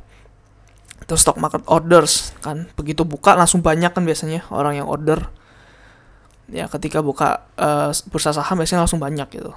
Terus fireworks during a celebration ini juga banyak. Misalkan tahun baru, ya itu biasanya kan banyak sekali fireworks yang dilempar gitu. Jadi agak sulit kalau mau menghitung Poissonnya. Ini apalagi nih, raindrop in the rainstorm ya. Terus online shopping spike dan lain sebagainya. Nah, contohnya nggak happen at the same time, ini yang cocok untuk Poisson. Contohnya misalkan phone calls, terus accident at the same intersection, terus mungkin natural disaster gitu ya, atau server crash. Ya, server crash kan harusnya harus jarang kan ya terjadi ya. Bahkan kalau kita ngambil di modul sebelah ya, di distributed system bisa aja 9,99% itu uptime-nya. Ya, maka kan sangat jarang terjadi crash. Itu bagus untuk dibikin Poisson distribution-nya. Oke, ini beberapa quiz sih sebenarnya ya. Kalian nanti mungkin bisa coba kerjain, bisa kasih di komen ya hasil pengerjaan kalian pakai rumus tadi ya. Pakai rumus lambda pangkat K ya, kalikan E pangkat minus lambda ya, dibagi dengan K faktorial. Nah, ini kita contoh nomor 1 dulu deh ya. Berarti average-nya tuh 12 nih, 12 calls per hour ya. Lihat per jam, selalu per jam ya. Jadi assuming calls are independent and occur randomly, oke, berarti ini menandakan nih Poisson ya. Apa probability call centernya menerima 15 call in the next hour? Berarti 12 pangkatkan 15 kalikan E pangkat minus 12 ya, bagi 15 faktorial. Yang ini kalian hitung sendiri ya, harusnya sih ada di 4 ini. Ya, gua nggak tahu ya teman-teman ya, ini karena gua bikinnya pakai ChatGPT jadi ya, seperti itu. Kalian coba hitung sendiri. Nah, ini grocery store mengetahui bahwa rata-rata 10 customer memasuki store setiap 30 menit. Oke. Nah, mana di bawah ini yang bisa dimodel dengan Poisson distribution? Pertama, waktu antara customer arrival. Harusnya kan bukan ya, harusnya kan kejadiannya, bukan waktunya berapa. Nanti ada sendiri distribusinya untuk melihat waktu ya. Probability that exactly 8 customer enter in next 30 minutes. Nah, ini kayaknya kandidat yang bagus nih untuk jadi jawaban nih. Terus yang C, probability of getting exactly 20 customer in the next hour. Nah, ini nggak mungkin. Kenapa? Karena kita ngomongin 30 menit, harus fix gitu ya, bukan next hour. Terus buat B and C. Nah, ini mungkin kalau di refresh, misalkan 10 customer di next 30 menit, harusnya sih oke, benar ya. Tapi ini bilangnya next hour. Jadi mungkin bisa aja sih next hour ini kan bisa aja mungkin setengah jam pertama 1 orang, 1 customer. Sedangkan setengah jam berikutnya 19 orang. Jadi ini nggak menggambarkan 30 menit sih. Harusnya yang paling benar itu adalah B ya, bukan C ya. Harusnya seperti itu. Ini agak menjebak sih memang ya. Oke. Nah, ini gue akan jelaskan turunannya gimana sih. Ada rumus seperti ini ya. Ya, ini beware nih agak heavy di matematika ya teman-teman ya. Oke, jadi misalkan tadi nih. Tadi misalkan K-nya adalah 5 ya, sedangkan lambdanya adalah 3. Dalam time frame 1 jam misalkan gitu ya. Nah, jadi tadi rumusnya seperti ini nih. Ya, ini kan tadi n-3 per n, jadi anggap aja sekian gitu. Oke. Nah, sekarang limit. Kalau n mendekati infinite, jadi nanti kurang lebih seperti ini teman-teman ya. Hasilnya seperti ini nanti. Nah, sekarang kita coba jabarkan kenapa bisa seperti ini gitu. Oke, yang pertama ya, ini adalah kombinatorik ya, jadi n kombinatorik 5 gitu ya, atau kombinatorik k gitu ya. Nah, berarti seperti ini ya. Rumusnya benar sih ya, seperti ini, 5 tanda seru, nanti tinggal di coret aja gitu. Oke, kemudian ini ya 3 pangkat 5 per n pangkat 5 kan, bener ya. Terus ini 1 minus 3 per n, karena ini adalah exponential rule ya. Jadi ini harusnya sih 1 minus 3 per n pangkat n, terus kalikan 1 minus 3 per n pangkatkan minus 5. Ya, karena ini tadi kan harusnya n minus 3 per n dipangkatkan minus 5. Tapi kalau minusnya gue mau hapus, dibalik aja. n minus 3 pangkat 5 gitu ya. Nah, makanya di sini tadi n per n minus 3 pangkat 5 gitu. Nah, karena ini sama-sama n pangkat 5, ya ini n pangkat 5 juga, makanya bisa dicoret. Ya. Nah, jadi sekarang bentuknya seperti ini. Ini tadi ya, yang faktorialnya akan jadi seperti ini, terus 3 pangkat 5 di sini. Terus n-3-nya, ya, yang di bawah ini kan ini juga dipangkatkan 5 ya. Nah, makanya dia taruh di sini semua nih. Kebetulan pas dengan yang di atas ini, gitu. Terus 5-nya kita gabungin sama 3 pangkat 5 di sini. Jadi seperti ini. Terusnya tetap ya, teman-teman ya. Nah, kalian lihat di sini. N ya, per n-3, terus ini per n-3. Nah, ini tuh sebenarnya bisa dianggap 0, teman-teman ya. Kenapa? Karena kalian ingat n itu mendekati infinite ya. Jadi 1, 2, 3 ini sangat-sangat kecil gitu dibandingkan infinite. Jadi bisa dicoret-coret ya. Jadi anggap aja ini 1 ya, 1 1 1 1 ya. Anggap aja 1 kali 1 kali 1 kali 1 dan seterusnya. Gitu. Ya, jadi hasilnya 1. Nah, jadi tinggal apa? Tinggal 3 pangkat 5 dibagi 5 tanda seru, 5 faktorial. Terus dikalikan sama ini ya. 1 minus 3 per n pangkat n. Oke. Nah, sekarang ternyata Euler number teman-teman ya, bilangan E itu yang gue bilang kalau diturunkan ya, E pangkat K kalau diturunkan jadinya K kalikan E pangkat K gitu. Nah, bilangan E itu kita bisa dapetin dari rumus ini sebenarnya ya. Kayaknya gue lupa jelasin deh ini di modul kalkulus ya, sorry ya teman-teman ya. Nah, jadi E pangkat K itu eh seperti ini. Ya, misalkan ini K ya, berarti K per N, pangkat N. Ya, kalau N-nya mendekati infinite, maka ini sama kayak E pangkat K. Nah, sekarang ini kurang lebih mirip sama ini, teman-teman ya. Jadi di sini kalian lihat bahwa berarti K-nya ya, K-nya adalah minus 3. Bisa kan kita bilang seperti itu? Ya, K-nya adalah minus 3 di sini. Nah, oleh karena itu, karena ini N-nya mendekati infinite, ya, maka ini jadi E pangkat K, di mana E pangkat minus 3. Seperti ini, gitu ya. Nah, jadi jadi ini akan dikalikan dengan ini. Jadi hasilnya 3 pangkat 5, 5 faktorial, E pangkat minus 3. Terus kita lihat tadi, yang 5 itu adalah K-nya, ya. 3 itu adalah lambdanya. Berarti ini lambda pangkat K, dibagi dengan ini ya, K faktorial, kalikan E pangkat minus lambda. Nah, ini adalah turunannya, teman-teman ya. Diturunkan dari rumus ini, lihat. Ini ada kaitannya dengan binomial distribution, di mana N-nya, ya, di mana N-nya itu sangat kecil, gitu. Di mana N-nya itu sangat kecil, ya. Oke. Terus, nah ini turunan kalau dari ChatGPT ya. Ini sebenarnya sih agak rumit ya, lebih gampang pakai tadi, lebih intuitif, tapi di sini gue mau coba jelaskan juga lah ya. Jadi yang nggak baca T itu kayak 1 jam tadi ya. T itu dibagi jadi N small. Jadi delta T itu adalah T per N, dimana delta T itu akan sangat kecil ya, karena N-nya mendekati infinite. Oke. Nah, berarti kita assume kalau probability satu event di subinterval itu ya berarti gini rumusnya ya, lambda kalikan delta T, karena lambda itu rata-ratanya gitu. Terus kalau no event ya berarti 1 minus ini. Ya, karena 1 itu kan the whole space ya. Itu udah pasti ada, pasti di sebuah interval pasti ada no event sama pasti ada 1 event kan. Makanya di 1 minus gitu. Ya. Terus 2 atau more event in a subinterval. Oh, subinterval itu berarti yang kecil banget ya, yang di garis itu loh. Ya, yang di satu garis itu satu titik gitu. Yang terjadi itu ya berarti sekian. Ya. Ini terjadi atau enggak gitu. Karena ini binomial kan ya. Kalau enggak ya berarti 1 minus ini gitu ya. Oke. Terus kalau ini mendekati 0, kenapa? Karena delta T-nya sangat kecil. Kayak gue yang bilang tadi ya. Hampir mustahil kalau satu kejadian itu terjadi di satu garis yang bersamaan gitu. Nah, ini rumusnya kayak tadi ya. Probability kalau sukses, probability kalau gagal. Ini yang kita tanyakan, ini yang gagal ya, N-K gitu. Nah, ini kalau limitnya N mendekati infinite ya. Nah, term ini nanti mendekati E pangkat ini. Yang ini mendekati ini ya. Terus yang ini mendekati ini gitu.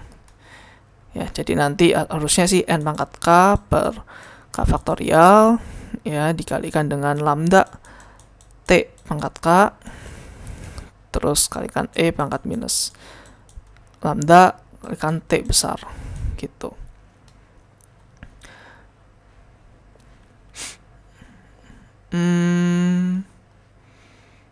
Oke. Nanti kalau kalian sederhanakan nanti jadi seperti ini ya, teman-teman ya. Nah, kenapa N pangkat K-nya ini nggak ada di sini? Oke. Karena T itu fix. Ya, karena T itu fix, maka tadi apa? Karena T itu fix, typically oke. Jadi lambda T itu sama kayak lambda biasa. Kenapa? Karena T-nya fix ya. T-nya itu nggak terlalu bergantung lah ya, nggak terlalu penting. Maka kita bisa coret. Oke, nah ini penjelasannya kenapa ini mendekati ini gitu. Ya, karena ini pakai tadi ya limit ini.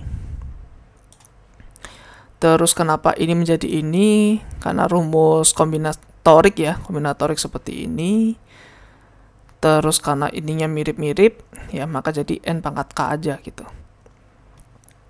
Terus kenapa ini menjadi ini? Karena delta T, ya, karena nanti T-nya itu akan sangat kecil, ya, akan sangat, apa namanya, karena kita mau mencari keseluruhan, jadinya delta t-nya jadi t besar, bukan delta t kaki. Gitu. Karena kita bukan ngobrol tentang satu garis, tapi keseluruhan 1 jam gitu. Nah, ini adalah relationship antara binomial sama Poisson tadi ya. Binomial itu distribution akan tends toward Poisson distribution saat ini ya, saat n-nya mendekati infinite, sama probability itu mendekati 0.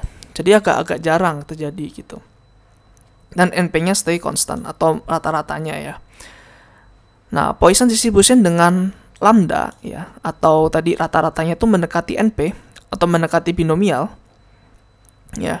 Dia akan closely approximate the binomial distribution kalau n-nya itu large dan p-nya small. Ya, kayak tadi contohnya ini.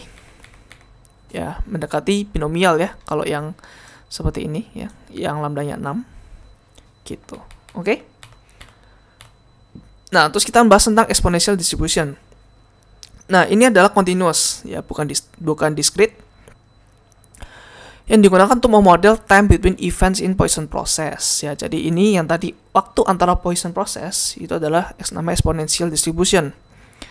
Gitu ya. It's widely applied in fields like reliability engineering, Q adalah antrian teori, dan juga survival analysis. Ya. Jadi PDF-nya, probability density function-nya itu seperti ini, ya, lambda kalikan E pangkat minus lambda X, ya. Sama sih ya, lambdanya juga rate-nya atau rata-rata kejadiannya di satu time frame tertentu. Terus X-nya itu juga harusnya jumlahnya ya, jumlah terjadinya itu berapa. Kita mau tanya rata-rata waktu antar Poisson proses itu berapa gitu loh. Jadi antara antara kejadian pertama terus kedua terus yang seterusnya tergantung dengan X yang kita tanya itu berapa rata-ratanya. Ya.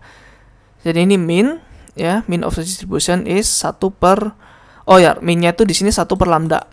Ya, karena kita mau menunggu waktu ya. Jadi semakin gede lambda ya, akan semakin kecil waktunya, ya kan? Bayangkan kalau ada satu kejadian di mana lambda itu sangat banyak ya. Banyak kejadian, maka interval waktunya akan semakin kecil. Maka kita balik 1 per lambda, bukan lambda di sini. Variance kita kuadratin 1 per lambda kuadrat. Oke, terus ini memoryless property. Memoryless itu berarti itu independen ya. Jadi kalau ini kejadian ya, terus kejadian lagi, terus ada kejadian lagi, ini nggak tergantung dengan kejadian yang sebelum-sebelumnya gitu. Dan aplikasinya untuk waktu menunggu ya, seberapa lama waiting time in a queue. Jadi misalkan ada kecelakaan nih ya, terus kita tahu nih exponential distribusinya berapa, jadi kita bisa expect rata-rata akan terjadi kecelakaan lagi itu kapan. Jadi kita bisa anticipate ya, atau jangan kecelakaan deh, misalkan bencana alam gitu ya, misalkan gempa di suatu tempat, rata-ratanya itu terjadi setiap 5 tahun sekali. Nah, nanti habis 5 tahun nih ya setelah terjadi gempa, kita harus siap-siap ya, berjaga-jaga gitu. Nah, itu bagusnya untuk seperti itu ya, exponential distribution. Oke. Nah, ini contoh problemnya ya. Ada bank ATM, ada breakdown on average rated 2 per hari. Ya, jadi setiap hari itu 2 kali mati mesinnya gitu. Nah, ini lumayan parah juga sih ATM-nya ya. Jadi untuk mengkalkulasi probability bahwa ATM-nya akan beroperasi untuk at least 1 hari ya, tanpa breaking down. Nah, jadi ini formulasi seperti ini ya di kejadian nyata ya. Kita bisa gunakan ini ya. Jadi probability di mana X-nya itu lebih dari 1 ya. Jadi at least 1 hari nih yang ditanyakan. Bukan kejadiannya kapan ya, tapi berapa lamanya gitu loh, rentang waktunya. Jadi kalau misalkan ini 2 per hari, maka kalau lebih dari 1 hari berapa? Ya udah, berarti X-nya berarti adalah di sini 1 ya, terus lambdanya adalah 2. Maka bisa dikalkulasikan sebagai berikut ya. Agak jarang sih ya. Kenapa? Karena ya expected-nya itu 1 hari 2 kali mati mesinnya. Ya, tapi ini kita mau tanyakan at least 1 hari berfungsi terus. Nah, itu kan agak-agak not likely lah ya untuk happen ya. Mungkin seperti itu. Oke. Nah, ini mungkin beberapa contoh latihan ya, kalian bisa kerjakan nanti. Beberapa contoh latihan di exponential distribution. Oke, terus kita akan masuk ke beta distribution ya. Oh ya, by the way teman-teman, gue harus kasih kredit juga ke YouTuber namanya Luis Serrano. Jadi dia tuh bagus sekali teman-teman untuk mengajarkan kalian matematika ya. Ini ya derivation ini, terus tadi kayak seperti ini. Itu gue ambil dari YouTube-nya Luis Serrano ya. Oke, kita akan masuk ke yang namanya beta distribution teman-teman ya. Nih, beta distribution, tapi sebelum itu kita masuk dulu ke problemnya gitu. So, di sini kita ada 10 koin gitu ya. 10 koin di mana di sini ada apa ya? Di sini kita lempar ya. Kita lempar ini jadi head. Terus yang kedua kita lempar, dia head lagi dan seterusnya ya, sampai kurang lebih seperti ini. Nah, ada 7 head sama 3 tails. Nah, mungkin ada di game di sebuah kasino ya, dimana dia tuh bilang kalau coba kalian lempar 10 koin ya. Kalau exactly 7 head 3 tail ya. Kalau exactly ya 7 head 3 tail, kalian akan dapat uang 1 miliar misalkan seperti itu. Nah, maka kalian akan mikir dong gimana sih caranya gitu. Dan ternyata di kasino tersebut ada beberapa koin ya, let's say ada 10 koin atau berapapun lah ya koin ya. Kalian bisa pilih-pilih tuh koinnya. Jadi setiap koin tuh ternyata teman-teman koinnya itu nggak fair ya. Koinnya itu udah dalam tanda kutip tuh dicurangin ya. Jadi koin pertama, koin ke-0 itu kalau kalian lempar ya, terus kalian lihat probability head itu 0 ya. Jadi akan selalu tail koin ke-0 itu ya. Nah, pertanyaannya adalah kalian ambil nggak koin 0 ya? Kalian ambil nggak koin 0? Pastinya enggak ya. Kenapa? Karena di koin 0 kalian lempar misalkan 10 kali, nggak mungkin akan terjadi 7 head 3 tail. Pasti yang terjadi adalah 10 tail. 100% pasti dijamin 10 tail gitu ya. Sekarang koin 1. Koin 1 itu probability kepala ya, head itu 0,1 ya. Oleh karena itu, kalau mau terjadi 7 head 3 tail di sini ya, kan rumusnya seperti ini ya, 0,1 pangkat 7 terus 0,9 pangkat 3 ya kan. Kita telah belajar ini di binomial distribution ya. Maka hasilnya kan segini teman-teman ya. Maka kalian ambil ini nggak mungkin juga gitu.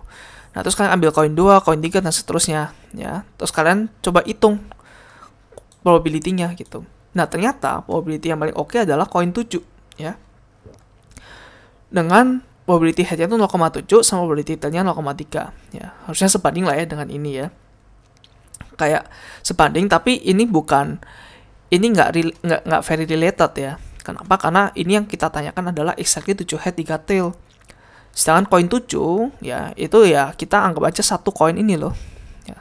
Satu koin ini probability-nya berapa untuk head, untuk tail berapa, 0,3 ya gitu. Terus kita hitung 0,29 ya. Kalau misalkan koin 7 udah diambil orang gitu, kalian mau bet yang terbaik pakai koin apa? Ya udah koin 6 ya, dimana di sini headnya 0,6, tailnya 0,4. Kalau udah diambil gimana? Ya udah kita ambil yang koin 8 dan seterusnya gitu ya. Nah, kenapa di sini bisa lebih rendah daripada koin 7? Ya karena di sini kalau mendapatkan tail itu less likely to happen. Ya. Less likely to happen. Jadi karena kita mintanya exactly 3 tail ya.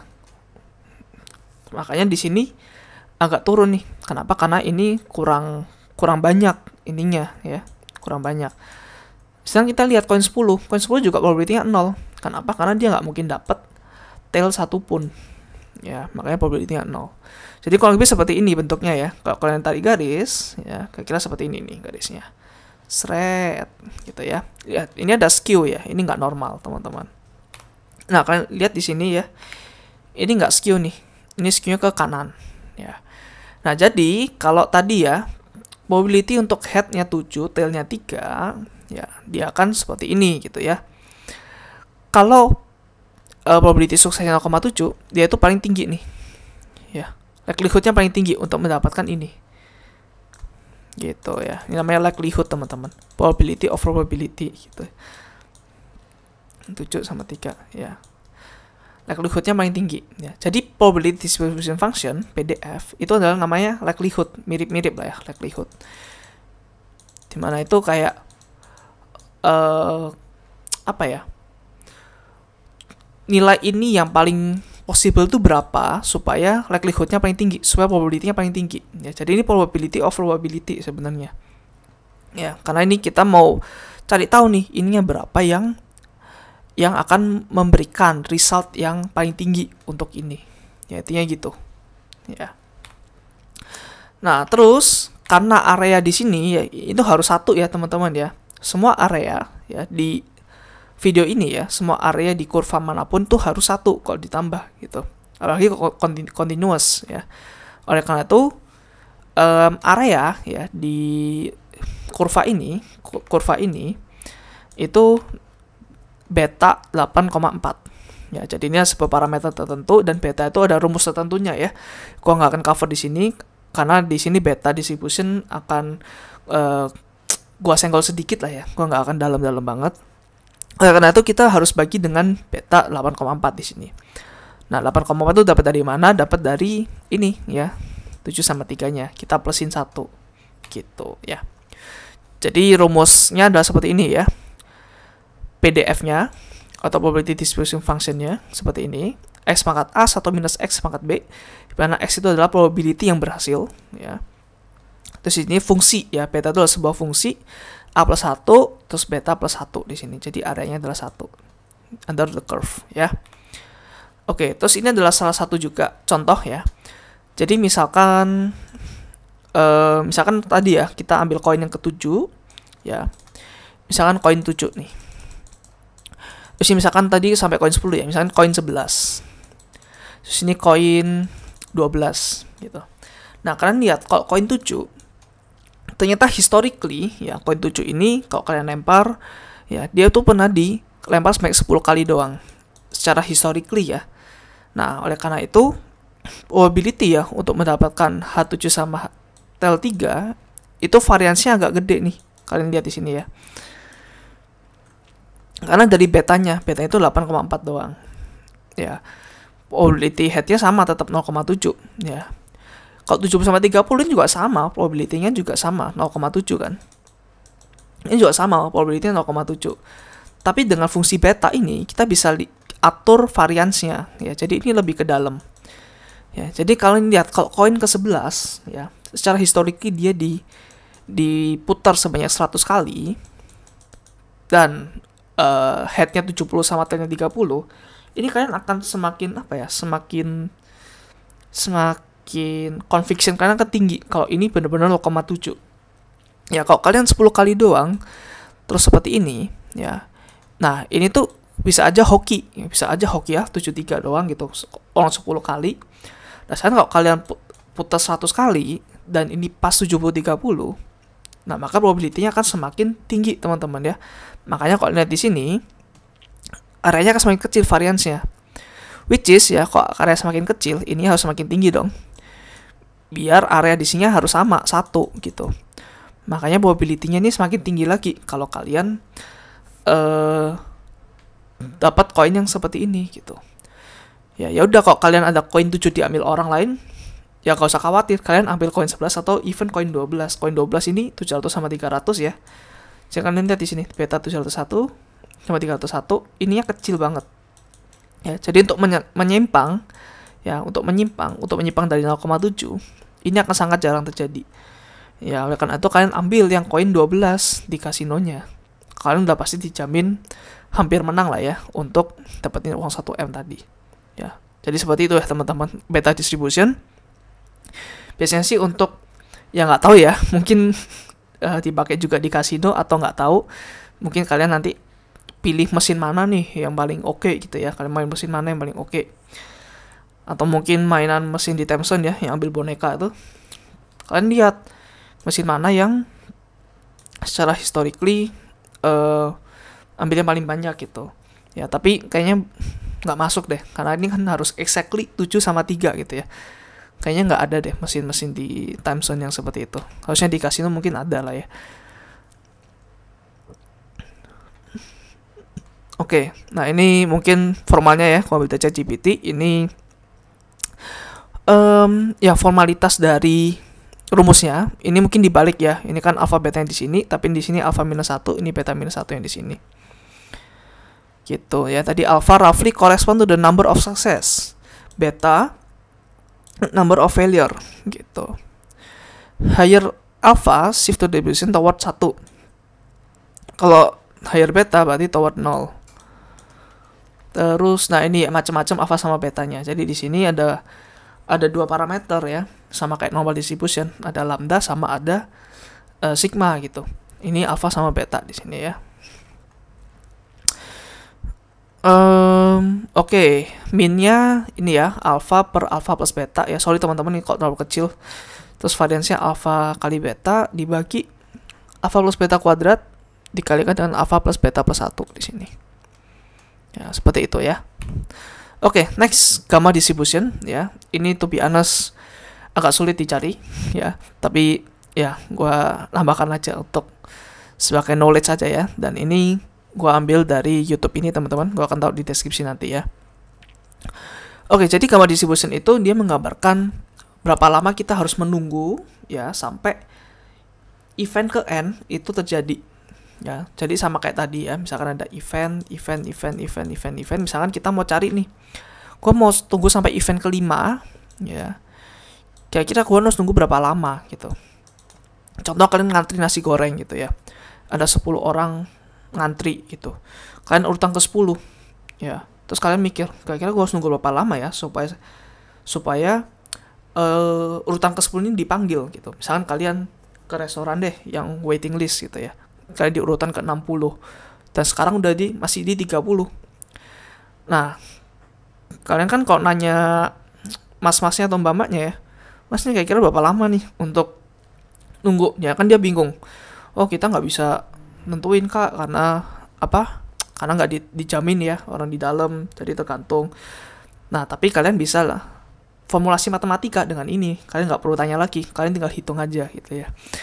Nah, jadi kita mau nunggu waktu T ya untuk NTH event to occur ya. Jadi misalkan nama kalian dipanggil untuk masuk ke restorannya.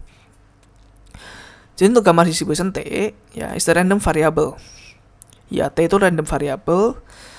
T itu yang kita mau tanya sih harusnya ya.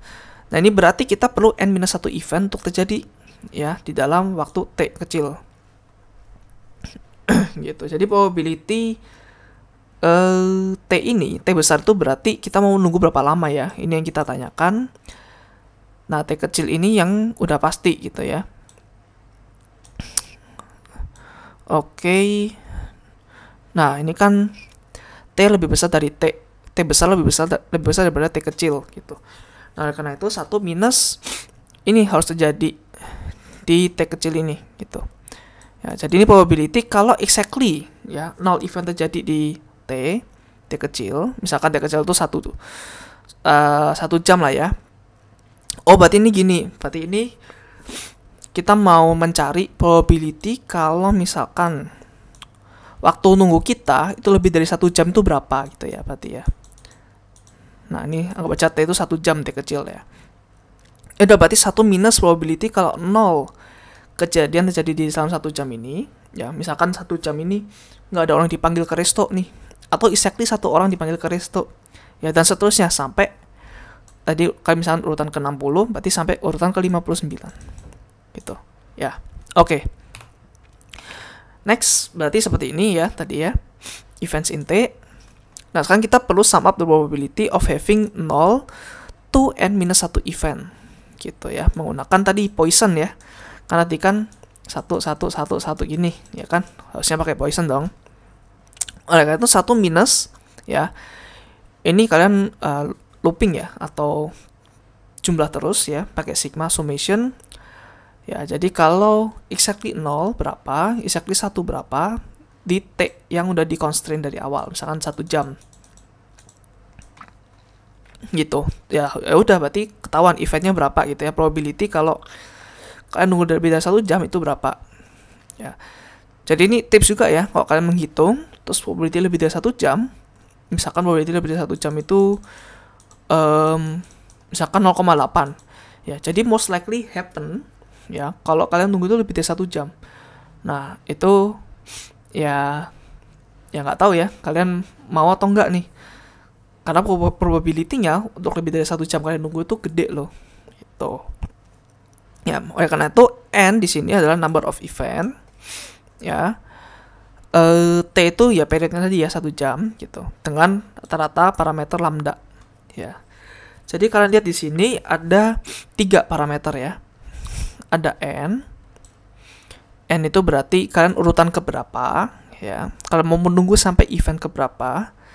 Lambda itu adalah rata-ratanya ya, dalam waktu T itu berapa rata-ratanya. Misalkan dalam waktu 1 jam rata-ratanya itu berapa menit, rata-ratanya itu berapa orang yang dipanggil dalam 1 jam gitu ya. Oke.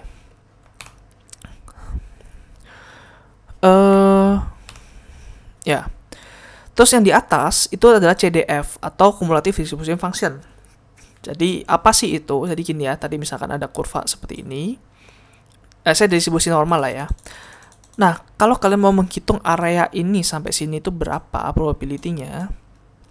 Ya, probability misalkan AB di sini ya. Probability kalau X itu di sini.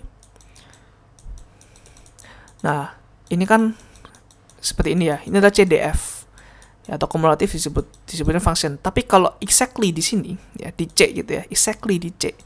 Garis nggak ada areanya, ini namanya adalah PDF atau probability density function gitu. Ya ini tinggal cari aja di sini berapa gitu ya.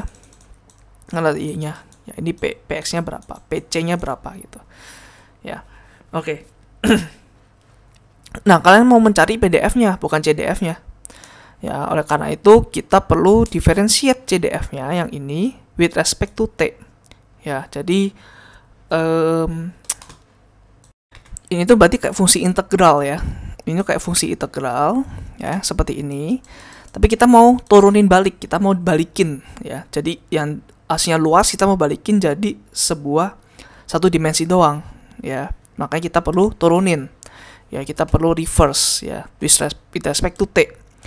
Ya, berarti yang diukur adalah T-nya. Jadi semakin kecil T ya, rate-nya tuh seberapa gede gitu ya. Rumus area ini CDF ini.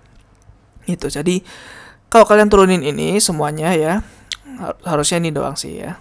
Nanti kalian akan mendapatkan rumus seperti ini ya. Untuk panjangnya ya kalian klik aja nanti di video ini ya. Terus kalian lihat deskripsi video ini ya.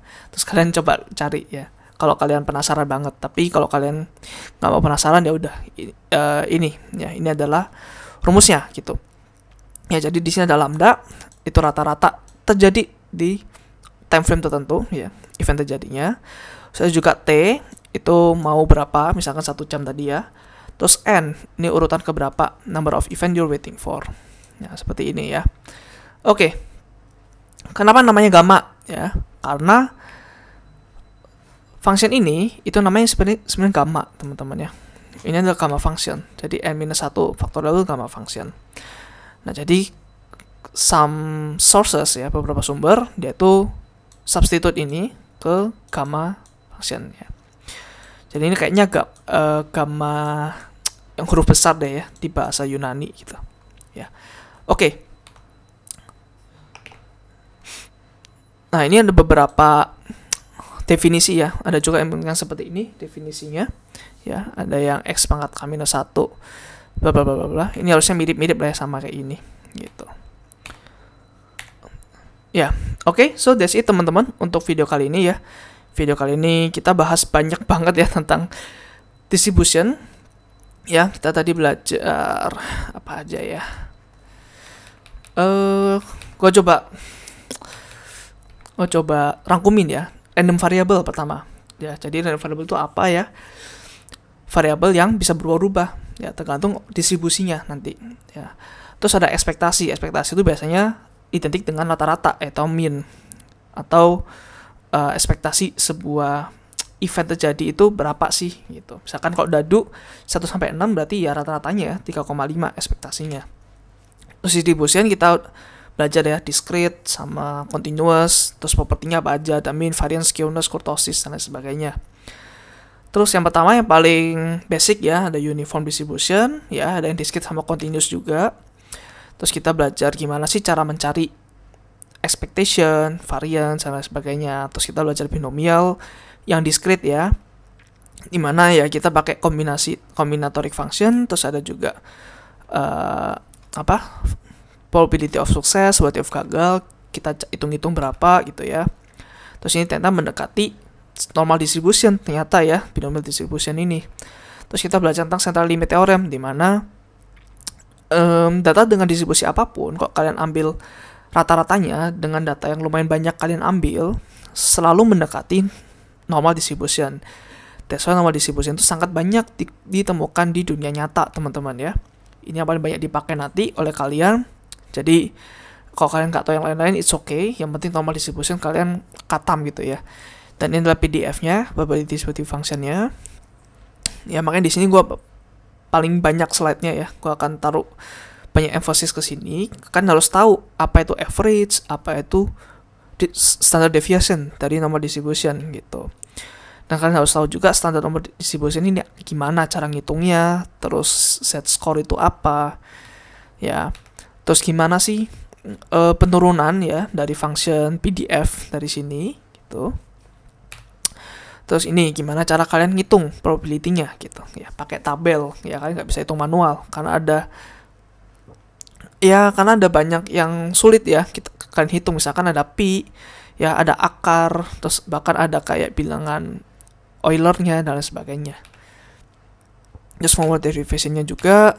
Terus kita baca tentang Poisson distribution ya, dimana kayak mini binomial ya, dia discrete juga, tapi ada jangka waktunya gitu, dimana n-nya mendekati infinite ya, dan lambda-nya mendekati 0 gitu ya. Kita lihat derivation-nya juga, turunannya gimana, rumusnya. Terus exponential distribution, dimana waktu antar kejadian Poisson event ya, itu exponential distribution. Terus kita belajar beta distribution ya, dimana kita bisa mengalahkan game di kasino ya, itu intinya gitu ya, beta distribution. Terus terakhir gamma distribution ya, gimana cara kita menghitung waktu nunggu kalau kalian waiting list di sebuah restoran ya. Yang kalian ingat itu aja ya, biar seru, biar kalian ingat oh ini beta, ini gamma gitu ya. So dia aja teman-temannya untuk video kali ini. Thank you udah nonton sampai akhir ya. Kalau kalian masih terbantu, kalian bisa donasi ya lewat link Saweria yang ada di deskripsi di bawah. Oke, see you guys in next video. Bye bye.